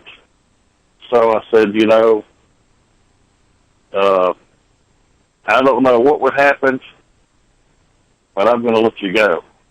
And I tell you what, one of them police officers from that city, he was the worst. And, he was almost like, you SOB, we didn't get to break your windows or do a damn thing. We hauled ass out here and didn't get to do it. I said, well, I didn't call for you. How about that? I didn't call for none of y'all. See, well, Chief, real quick, and I'll shut up. But, see, therein lies what pisses me off. You know what? I'm a strong man. And if I know somebody has done something wrong, I am going to go after them with both hands. I'm not. But to get a call on the radio and then to say what you're about to, I'm sorry to interrupt you, but to call you out. And gee, I was looking forward to doing this, that, and the other. Chief, that probably will lead into the second segment of this show tonight, or we'll do a part 2 tomorrow. But why are there people that walk the planet that just want to see harm to other people? You made a great decision, sir. Passionate. This woman was absolutely no threat to any of you. Now, did she kind of, violate some things? Yeah. But see, your wisdom and your judgment, in my opinion, did the right thing. And everybody walked away happily ever after. And let me come back and give you the microphone back for your constituents or your colleagues, I should say, to come back and say, oh, you're full of shit. I was looking forward to breaking her windows out. Is that what I heard you say? And I'll yield. Right. Oh, yes, sir. Yes, sir, absolutely, unequivocally. And I am 100% for constitutional law enforcement in this country. Now, there's a difference in peace officers and law enforcement officers, and that takes about a 5 to 8 minute time frame to do that. So I put that aside. But anyway, everybody considers if you got a badge and a gun and you can arrest somebody, law enforcement. That's not true. But even law enforcement, or even the people out there with badges and guns and have power of arrest, and their primary function is the detection and apprehension of criminals, that's under federal statutes, classifies you as law enforcement, okay? For purposes of high-risk retirement and for other designations under federal law and state law in various states. Now, I am 100% for constitutional police officers, okay? I will take a bullet, if necessary, assisting, not for the peace officer or law enforcement officer, because that's what they're getting their paycheck, and that's what they agreed to do with their life on the line. I'm retired. But Chief, if I see a cop in trouble, and I can tell that he is in the normal course of his duty to protect us, right. You bet your ass I will sacrifice my life. And to coin your phrase, if I know of a dirty cop, I will go to the same lengths to have them jailed, sued, and removed. It's that simple, oh, right? Right. See, to me, this is with all government, period. I'm using government as an all-catching umbrella, okay? But specifically, law enforcement is the primary face of government because it's the enforcement mechanism of all government. Nothing happens in government without cops. You take away cops, government don't exist because people will do exactly what they want to do, and most people, when they're left to their own devices after a period of time, will begin to see that people that are kind of in the gray area, then they'll start to become criminals. And then eventually the good people will start to fall away, except the exceptional cream of the crop. Now, you've got cream of the crop people that have been raised and embedded with such strong morals. It doesn't matter if they're in a group of 1,000 criminals, they will not yield their religious beliefs or their good morals and conduct. They will not deviate from that no matter what. That is very well said and very profound, sir. And if please repeat that, yes, because therein lies the good versus the bad, sir. Go ahead. I'm sorry to interrupt. Okay. And in like stance, I was a cop among other cops that said by their actions, their conduct, their behavior, the words they said, things that were said and unsaid, done and undone by them out in the streets on a daily basis. They were basically telling me I'm below average when it comes to a cop. And I live in the 50 Shades of Gray. And you probably can't count on me in attack. You know, I'll come to you, but I ain't going to risk my life going real fast. Now, you know, if the speed limit's 55, I may go 70. I might even go 75, but I ain't going to go 95 because I might get in a wreck. And so I'm going to do a little bit for you. And if there's some shooting and I get to shoot somebody, I'm damn sure coming so I can shoot somebody. You know, this was their attitude. And I was surrounded by a lot of that. Chief, hey, but, you know, I just got to ask, how in the world can and see, this is what mystifies me about general society. How can you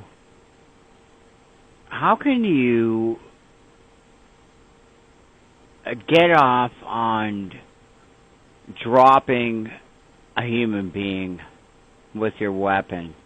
You know, therein lies mental issues, big time. Right. Yeah. Well, here's the thing. You know, they didn't necessarily say all these words. Okay, so part of this is a conclusion I've drawn in my mind about a lot of these officers. Okay. In other words, if there's going to be, quote, some action, I'll be there. But, you know, if it's the middle of the road stuff, you know, I am coming, but I ain't going to break my neck. In other words, it was kind of like they was a sacker or a stalker at a grocery store. It was just a job. It just paid a check. If they got a chance to muscle up and knuckle somebody down and make them feel big and important, they was all into that. But, you know, outside of that, it was just a paycheck. Now, on the other side, I had a net of police officers, and that was like some of the people in the Florida Highway Patrol.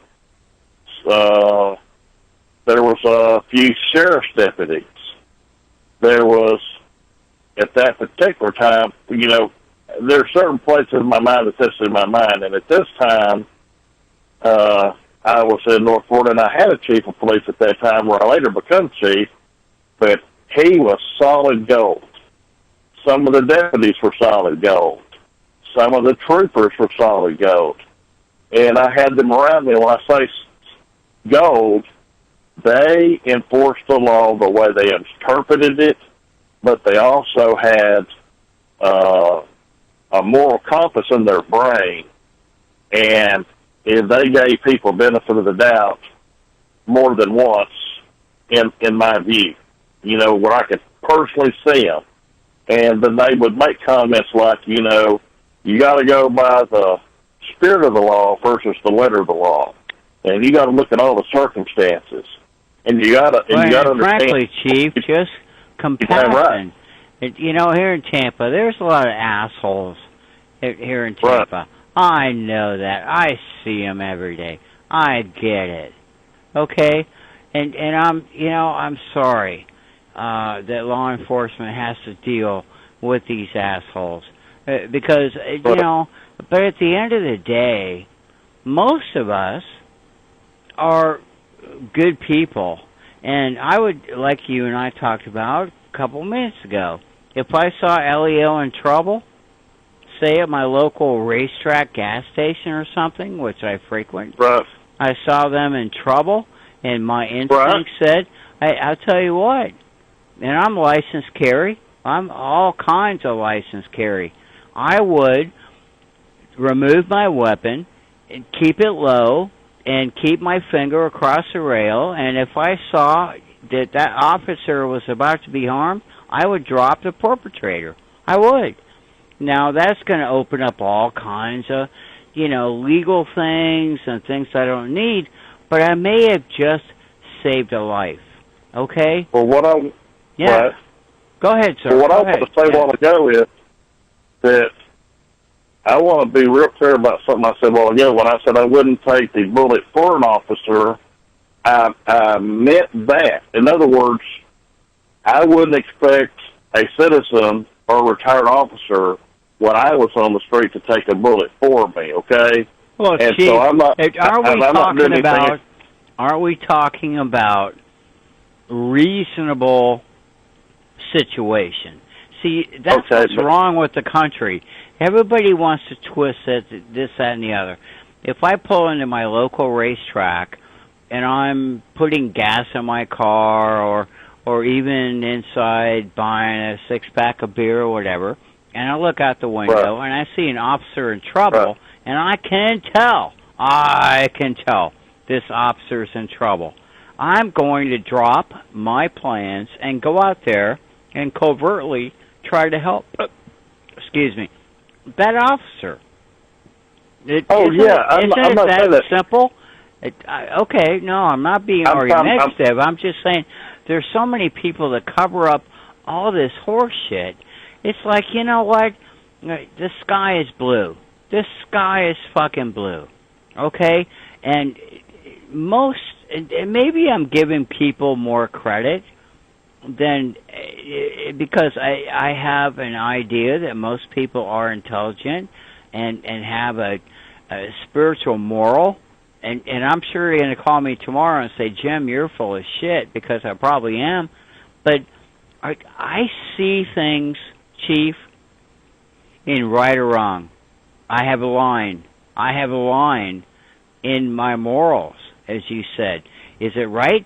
Is it wrong? If I question it, I'm pretty good about ascertaining the situation real quick, and I've been wrong, and I've had to apologize.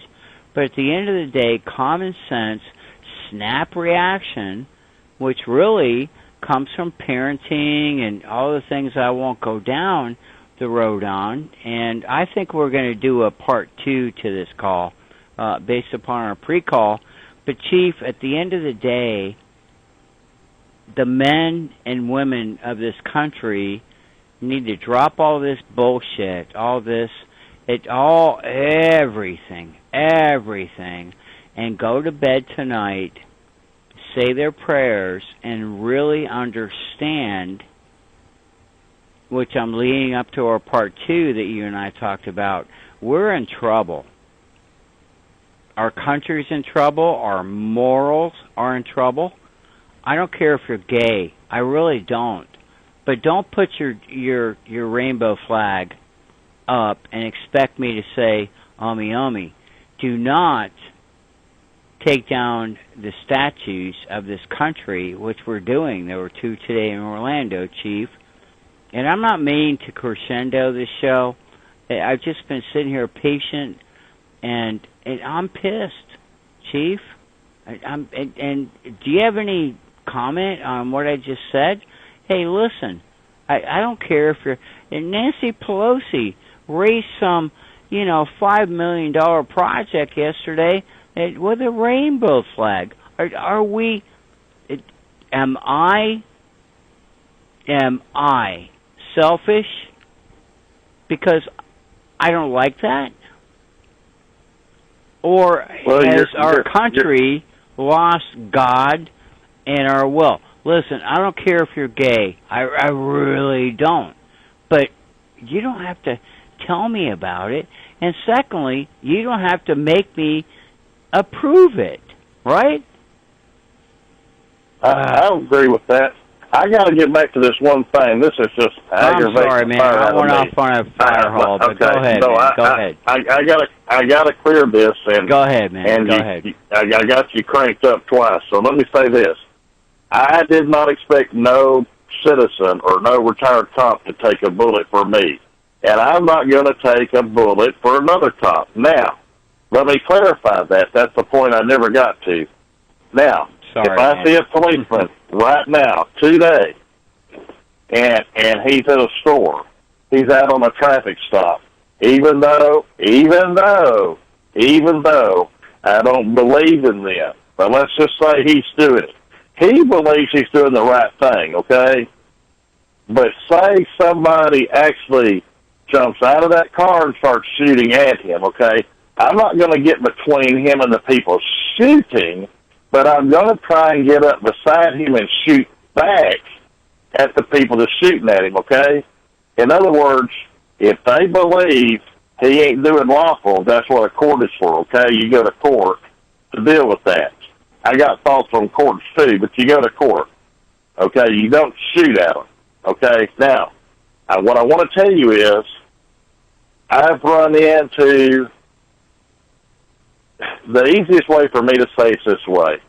A third of the police I've dealt with in my life, a third of them, I believe are constitutional police, not 100%, but 80 to 90%, meaning they understand the basics of the Constitution and they understand the basics that people have rights without really truly understanding what the rights are, but they know they have rights. They just don't really understand them and they don't train them to the officers. So his lack of training and understanding, I get it. I think that each officer owes it to himself, and it's going to be his profession, like me, to go research further to come to the knowledge I'm at. Okay? So I say a third of them are what I'm going to call good guys, and they still got good moral compasses. A third of them are in this gray area where, you know, sometimes they're a little bit more moral and sometimes not quite as moral. They're in that gray area. There's about a third of them. Like they're more there to get a paycheck. Nothing else. They're there to get a paycheck, and they're going to do what they have to do, and nothing more. And occasionally they get to be the good guy, and occasionally they're the bad guy. That's about a third of them. And then another third of them are they're mentally and or physically damaged in some way, and they have no business being a police officer. They got gigantic egos the size of Mount Rushmore. They are really cowards in life. But when they put on that uniform, it's a psychosomatic thing in their brain. I am Superman. I put on my police suit, and I got my special police car. And I've got radios, so I can call more people with badges and guns like me, and we can blow this place to kingdom come if these people piss me off. So they got egos. They got post-traumatic stress disorder, or they've got some kind of traits of schizophrenia. They always think people's after them, you know, and they're supposed to be the police. And they got unreasonable logic, and they slip through the cracks. Like the department had to have so many warm bodies, the people who were just alive and could walk and talk and could pass a police academy on paper. So, to me, the departments are a third, a third, and a third. A third good guys, a third bad guys, and a third that float around in the middle. But to me, there ain't no 50 shades of gray. It's black and white. You're good or you're bad.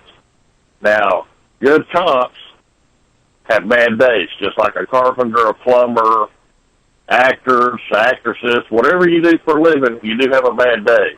You may say something you shouldn't say. You're a human being. You may do something you shouldn't do. But you're a good person, and 99 out of 100 would say, I would have probably done what he did or something similar. You know, but that's sad, but a third is it. Now, when saying that, you could go to a certain department, and you could find, if you had 100 officers, you're going to find 90 or 95 of them to be excellent people. And they're one of the best departments or offices you ever come across. And you say, man, if all the cops could be like these cops, and you just are blown away how great they are. And then you go somewhere else, and you got 90 or 95, you're like, how did these guys ever get a badge? I wouldn't trust this dog to babysit my dogs. You know, this guy isn't qualified to be a dog catcher. Well, why don't a police officer make life and death decisions and be given a badge and a gun and the right to decide life or death? You know, they don't have this qualification at all. So this has been my overall perception over nearly 40 years. If I took all the cops I ever come across, it'd almost be in thirds, you know. But I also find that government is a lot the same way. When I dealt with politicians, policymakers, decision makers, I'm talking everybody from the local city councilman to the president and everything in between. I've met everybody you can meet in every political office, from the very bottom to the very top, outside of being next to the president. I've had conversations that is being carried from another person to the president and back to me, where there's one person between us, but I didn't actually get to talk to him face to face. But outside of that, yeah. And I found that the government is about a third and a third and a third, you know? And this country is divided straight up and down the middle. One day it's 51% this way and 49% the other. The next day it's 51% this and 49% that. Well, to lead into part two, because we are about 2 hours in, and I, you know, we can go, but I want to do part two tomorrow if you have time to get to the point that you and I really talked about. But Chief, you are bringing out some things that even I kind of assumed, and I'm just sitting here kind of envisioning the Hillsborough County guy in his car tonight with all the toys and everything. You know, is he competent and doing his job and going home and hugging his kids on Father's Day, or is he miserable at home and looking forward to get into that squad car with all his gadgets and everything like I have here, which is the wrong intent. See? Right. Yeah. Anyway, go ahead, brother. Go ahead. And I think we ought to, you know, go ahead. We can spend all the time you want, but I'm hoping that maybe tomorrow we can do a part two to this. I'm cover. Going to tell you, yes. Yeah. I'll have to check. You know, my son, he's a special needs child. Well, even the next day, Chief. You know me. I'm easy. Right. You know, you and I started to do a show today, and it's good. And that's why there's no script. But there's so much more we need to do. And in the order of uploading to YouTube, which I'm going to upload this right away tonight. It'll be there. And I'm not trying to cut it short. I'm just trying to align, because you and I have so much to talk about, and even getting Jay in there. But anyway, brother, go ahead. I just had to say that because I hit the 2-minute mark, or 2 hour mark. Go ahead. As soon as you get it ready, I'm going to load this on my YouTube channel, so I can help build my subscribers and get the information out to them. Well, let me ask you this on air. Yes. If I post it to my YouTube channel, can you rip it and then put it over to yours? Absolutely. Okay. Then I'll tell you what. As soon as we hang up, and I don't want to hang up yet, and it's up to you, but it will be, this master is going well, and it will be uploaded. I will call you and say, Chief, it's ready to go. And fantastic. Yeah, bro. Anyway, go ahead, man. That because my child is special needs, and my wife, she's under ADA.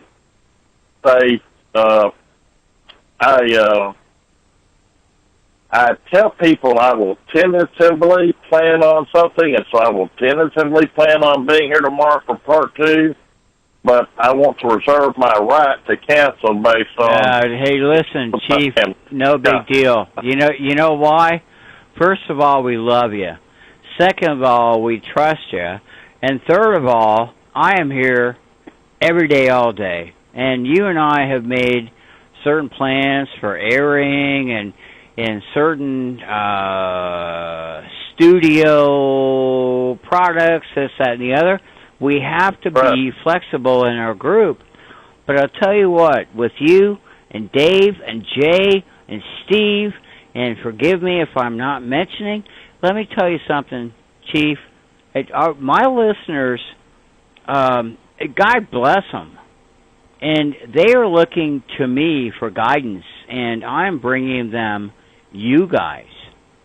Okay? Right. And isn't that, I don't know, man. I don't know what the hell I'm doing here, Chief.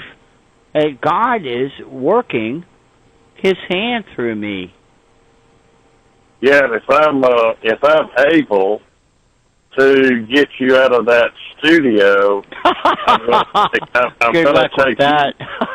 Yeah, I'm going to take you with me to do some First, Second, and Fourth Amendment audits. Well, but see, Chief, the only way you're going to get me out of the studio is that, and I had it on camera because I set up my senior partner at law firms in my front yard, and my listeners got a chance to see it on camera and everything. But the only way you're going to get me out of here is to call Hazmat and have me on a backboard from this chair into the motorhome that I've already developed, and then I will be just fine. We need a mobile studio, Chief. I was being funny, but I'll tell you what, brother, my dream is to have the mobile studio from hell. And you know what? Right. All I need is a rich uncle. Right, exactly. Well, let's see. There's you, me, Jay, Steve, David, Bama, and then there's Teresa R. There's Bob. I just say Bob, and Sheepdog, and I'm missing somebody. Anyway, I think, and there may be a couple more. So I just, it's almost like the clean dozen instead of the dirty dozen or the clean dozen. We're trying to clean people of contaminated thinking, clean them of bad thoughts, and help rearrange our republic. We're not a democracy, we're a republic. That's why the song says, one republic, one nation, one republic. It doesn't say one democracy. Pledge of Allegiance. Yeah, it says one republic. Yeah. To the republic, it doesn't say for one which democracy. Stands one, one nation. But I ask people, I say, does this say one republic or does it say one democracy? It says, stupid, it says one republic. And I said, I know. So why do you call it a democracy? I said, well, in the founders' papers, they talk about one republic, a republic. I said, how many times do they have to say the word republic so you know it ain't a democracy? You're trying to treat it like a democracy. You're trying to operate the republic like a democracy, but it's a republic. And that's part of the problem with government. But we'll get into that tomorrow. Brother, and yes, sir. And see, that's the takeover attempt, Chief. Right. And, well, listen, brother, I love you more than you know. Jay had to have some kind of, down the throat thing.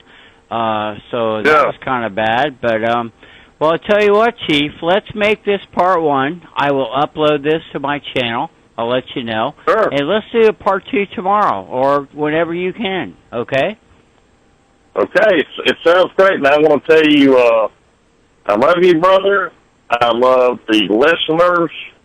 And I just ain't never going to be able to thank Disgruntled GI enough because that was the original hookup, for lack of a better word, of getting us connected which that's a whole show all by itself. But anyway, I don't want to even talk about that. I'm in a good mood, and I don't want to go there. But well, no, we got real quick, Chief, I mean, you know, and I think that's important, that people see that a little tiny thread, because Disgruntled GI, if I remember correctly, now correct me if I'm wrong, emailed you, unbeknownst to me, and said, hey, you may want to check out this Jimmy Hubmaster doing this Bank versus You show. And if you email me and you called me, and we had an interview, not even an interview, just a quick, hey, how are you? And that is when we hit the brick wall of John Masters. Now, as much as that's a bad thing, it really was a good thing, because two things happened. One is what you just said, we connected, and two, we had a forum that people can be cautioned against this guy. And I tell you what, Chief, I don't like trashing anybody, but this guy's taking money from people and giving bad advice to people. You bet your ass I'll be out there. But anyway, bad legal advice, and his real name is Jonathan Henry Spiel, S-P-I-E-L, white male. He's either 57 or 58. He was born in 1959, and he goes under the criminal alias John Masters. Perfect. And you have done extensive research, as I have, through Pacer and things, and we're still live, but I don't want to put a lot on this recording. But, Chief, you know, we should do a part 2 tomorrow or at your earliest convenience.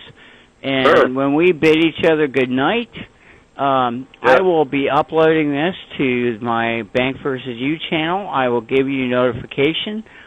Then you can get with Steve and get with Dave and get with Jay and spread this around, because to me this is one of the best shows I've ever had here, sir. We love you beyond belief, brother. But I'm saying our 12 people, we have you with the TV, internet, audio. You know what I mean? You're the hunt master, and then you know we got me as the police law enforcement side. We have another man that's in major engineer and studio production. We have somebody that was in the military retired, another person in the military retired, and another person in the military retired, but they all had different job occupations. So they're bringing all of their talents to the table. And Jay, he is a master at trust and trust documents. Like you hear about the so-and-so trust, like J.B. Hunt Trust, the Rothschild Trust. The Clinton Trust. Sorry, brother, but yeah. No, so, he is. Jay is, I'll tell you what, man, I've never made such a faster friend than Jay, Chief. Right. We've had several long chats like this, and I'll tell you what, I will go to battle for that guy, and if he's boofed me, or he is who I don't think he is, then I'll tell you what, I'm a failure.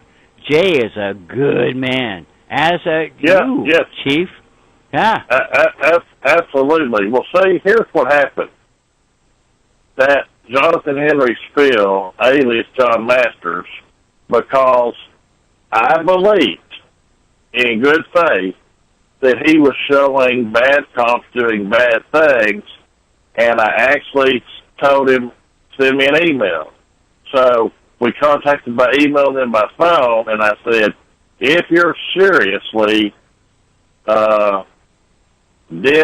you're an ex-con from when he was 20 years old, and he supposedly had went in the Army and got out when he was 20, and he committed a single burglary and went to prison and then get in no more trouble the rest of his life, and now he's supposed to have some kind of disability, and he's living up in Portland, Oregon, and See, then he was those are struggling. excuses, Chief, if I may interrupt, because we've But all made mistakes in our lives.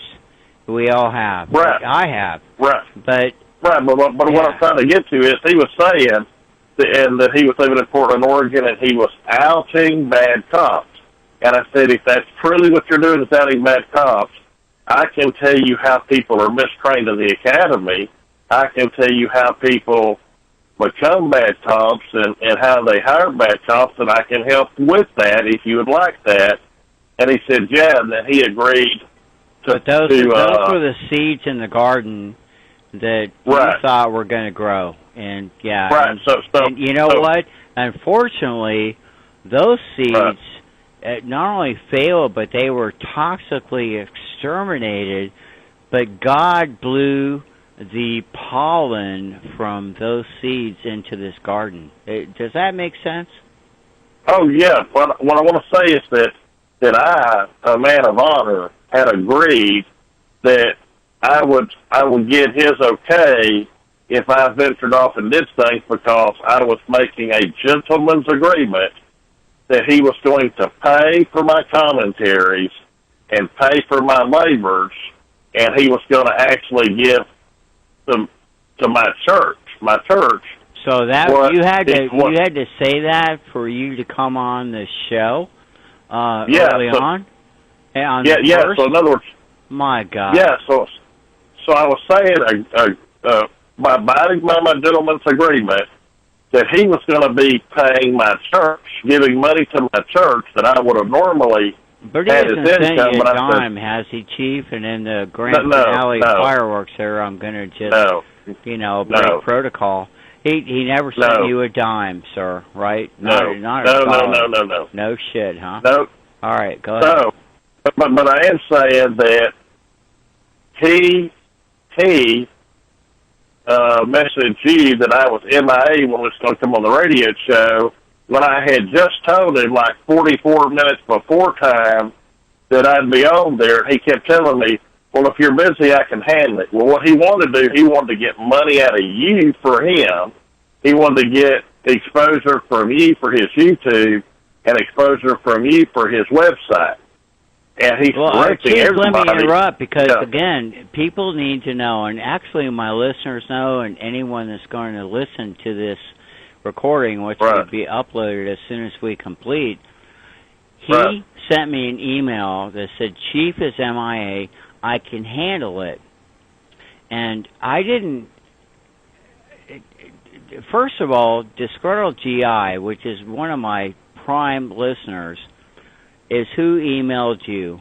You called me. We had a great conversation, and you as a gentleman, when I said, hey, Chief, would you like to come on this show like we're doing tonight? Sure. And you as a gentleman said, yes, Jim, I'd like to, but you had made an agreement with what I call a handler.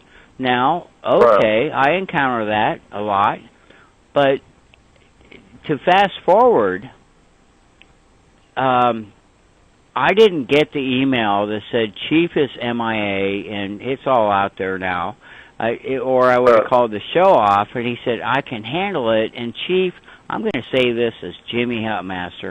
I don't know who the fuck this guy is. I didn't want him on the show. He wasn't the gentleman that my listener encouraged to come on this show, and that's when my taste in my mouth went really sour. Okay, and again, people know this, but I'm going to say it publicly.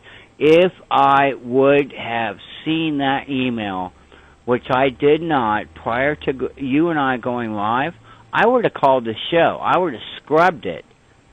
Right. But see, again, hindsight's 20/20, and folks, this is a perfect lesson. We are in a battle here. There are a lot of good folks out there like Chief and Steve and Dave and Jay, and my God, I hope, and my listeners, Disgruntled GI and Faith and Free and Stormy.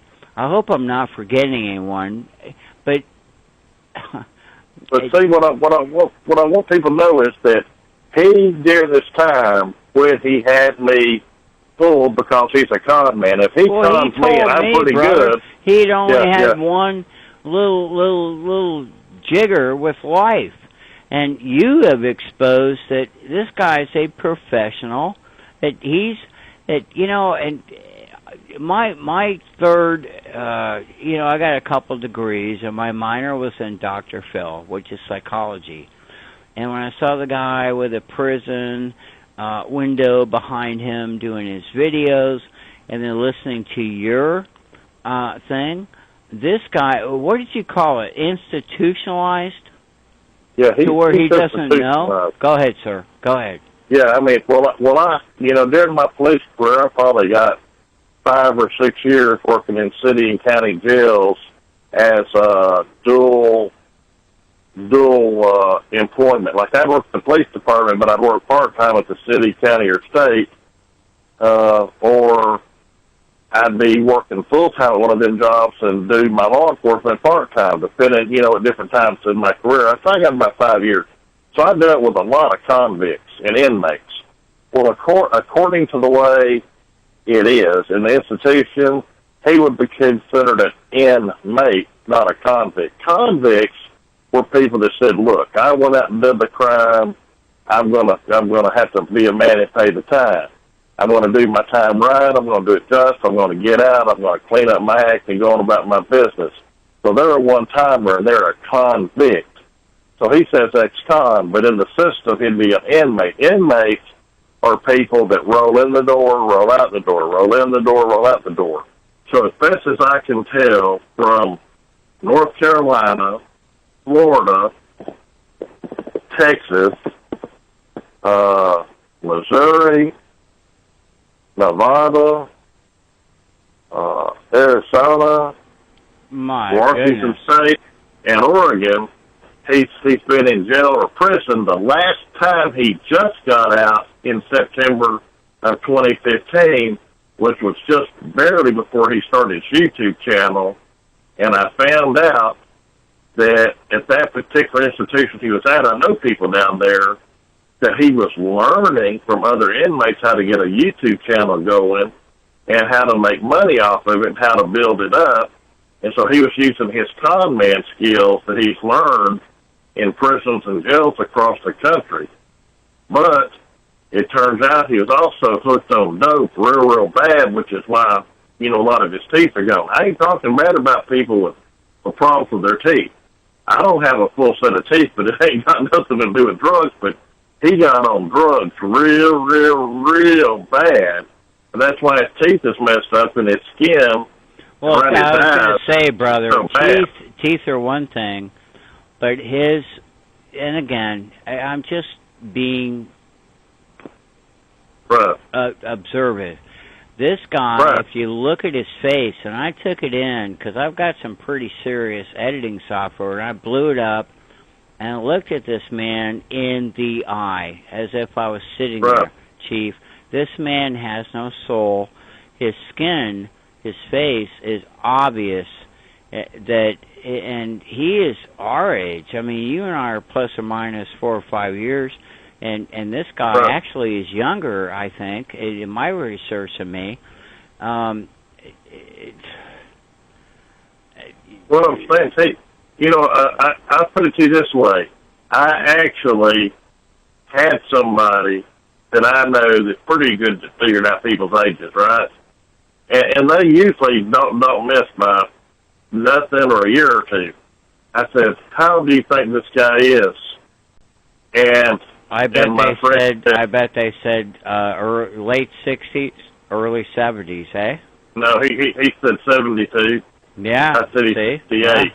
He said, well, I said he's either 57 or 58. He was born in 1959. I can't remember the month. He's 58 years old if he was born in 59, plus or minus the months. Yeah. Yeah. So I said, so basically, he's 12 or 13 years. He looks 12 or 13 years older than he is. I told him how old he was. He said, "Man," he said, "I started to say he was 75." He said, "But I just weird on the side of caution because he's so far away from the camera, and he doesn't have a good lens where you can really make out any kind of definition. It's like Jay says. He does. He's got, and this is by design, Chief. You and I have had techie talks off air, and when you have that jelly over the camera, that is intentional, that you don't want to see exactly who I am. And in our mission, and you know what, we've got the best stuff going on, man. You and I and Jay and everybody's getting healthy on hardware, but yeah, and I don't mean to, to give this guy a lot of time, because at the end of the day, Chief, I'm like you. I pray for this guy, but I don't think there's any hope for this man. But people need to know. They need to know that he's a snake oil salesman, and he's taken the money. I've done deep researches. I got a lot of resources, okay? I haven't done anything and won't do anything as an individual against him, okay? But I have notified the proper authorities of all the suspected or alleged crimes in violation of city, county, state, and federal laws that he's violated. Now, it takes 6 months to a year and a half to 2 years to complete all these investigations. Now, that don't mean that tomorrow he might not come up arrested. He might be in a city or county or state jail right now. It could be 2 years from now, right, Chief? Right. Yeah, go ahead. It takes time. So he wanted to do a video and speak up and say, well, if the alleged things that the chief said against me was true, I was supposed to have done been arrested. Well, he's trying to let people know that, quote, can't nobody get him. That's a show-off, and he's got an ego. Well, I said, look, instead of your show being called On the Cops, the show ought to be called The Cops on Jonathan Field. Yeah, The Cops on You. Yeah. And your show ought to be, I'll give you advice how to deal with cops and courts. It ought to be, look at what I've done for 40 years out of my almost 60 years, and don't do a damn thing I did, because you'll be in every jail across the country. The man, according to the record, and I like to be clear, according to the record, had 16 felony convictions for burglary. Okay. Wow. Stop, please, sir. Let's rewind the tape. This guy has what? What's his rap sheet? 16 burglaries? 16 burglaries. Let me tell you what. If he was in the state of Texas, and any of these burglaries happened after sundown, he would be considered a sexual predator. Okay? If there was a woman or a child in the home that he burglarized, he would be considered a sexual predator by law. Same here in Florida. Okay? Yep. And he likes to say this. He likes to say, my crimes had no victims, were victimless crimes. No. Whether that was a home or a business, there was a victim on the other end of it. And he gives his bio. As soon as you breach my door, whether I'm here or not, I am a victim. You have breached my domicile, my domain, my business. So even though I'm not here, now if I make a comment here and there and blah, blah, blah, blah, I get all that argument. But John is wrong, because no one was home when they he broke in my house and took my TV and whatever, my safe, my money, and sashayed out the door, Chief, and no one was home. And he's saying there was no one home, so there's no victim. This guy is a nutbag. Well, he was just saying that all his crimes were victimless, okay? Just there was a blanket statement. And on his bio, that's what I'm saying. He says that in his youth, he got into a little trouble. He was an ex-con. and that his crimes were victimless. Well, first of all, he's been committing crimes for close to 40 years, not in his youth. It should have been started out in his youth and considered he went into old age, still committing crimes, never having learned, and still conning people, still living off of the system, and conning people out of their money. So well, this is like a public therein service lies the announcement. crime, Chief. Therein lies the crime in my. And again, sir, I don't mean to be rude, but I'm looking Right. at the board here, and we are coming up Yeah. on 2 hours and 30 minutes. And Okay. what I want to do is make sure I can Right. upload this. But I Okay. also don't want to break your train of thought, so I can stop this and restart it. But my vote is, even tomorrow or the next day. And frankly, Sure. if we could have a Chief Jones update on our show once a day at a certain time, that would be cool too, because we've got comments going in the chat room and everything else. And I think this video, I'm going to post it on my YouTube channel, and you can Good. go grab it and then put it over on Sure. yours, correct? Yes, sir. Just send me the link. Oh, I will. Well, Okay. let's end this here. I know, because I could talk to you all night, brother. I love you beyond recognition. Jay, I mean, my God, Jay and I have had some great chats. He is Yes. our student that we're all nurturing while we Right. all take care of business. Well, Chief Jones, Yes. we love you beyond belief. I want you to hug your family and everything else for us. Will. And let me go ahead and end this tonight.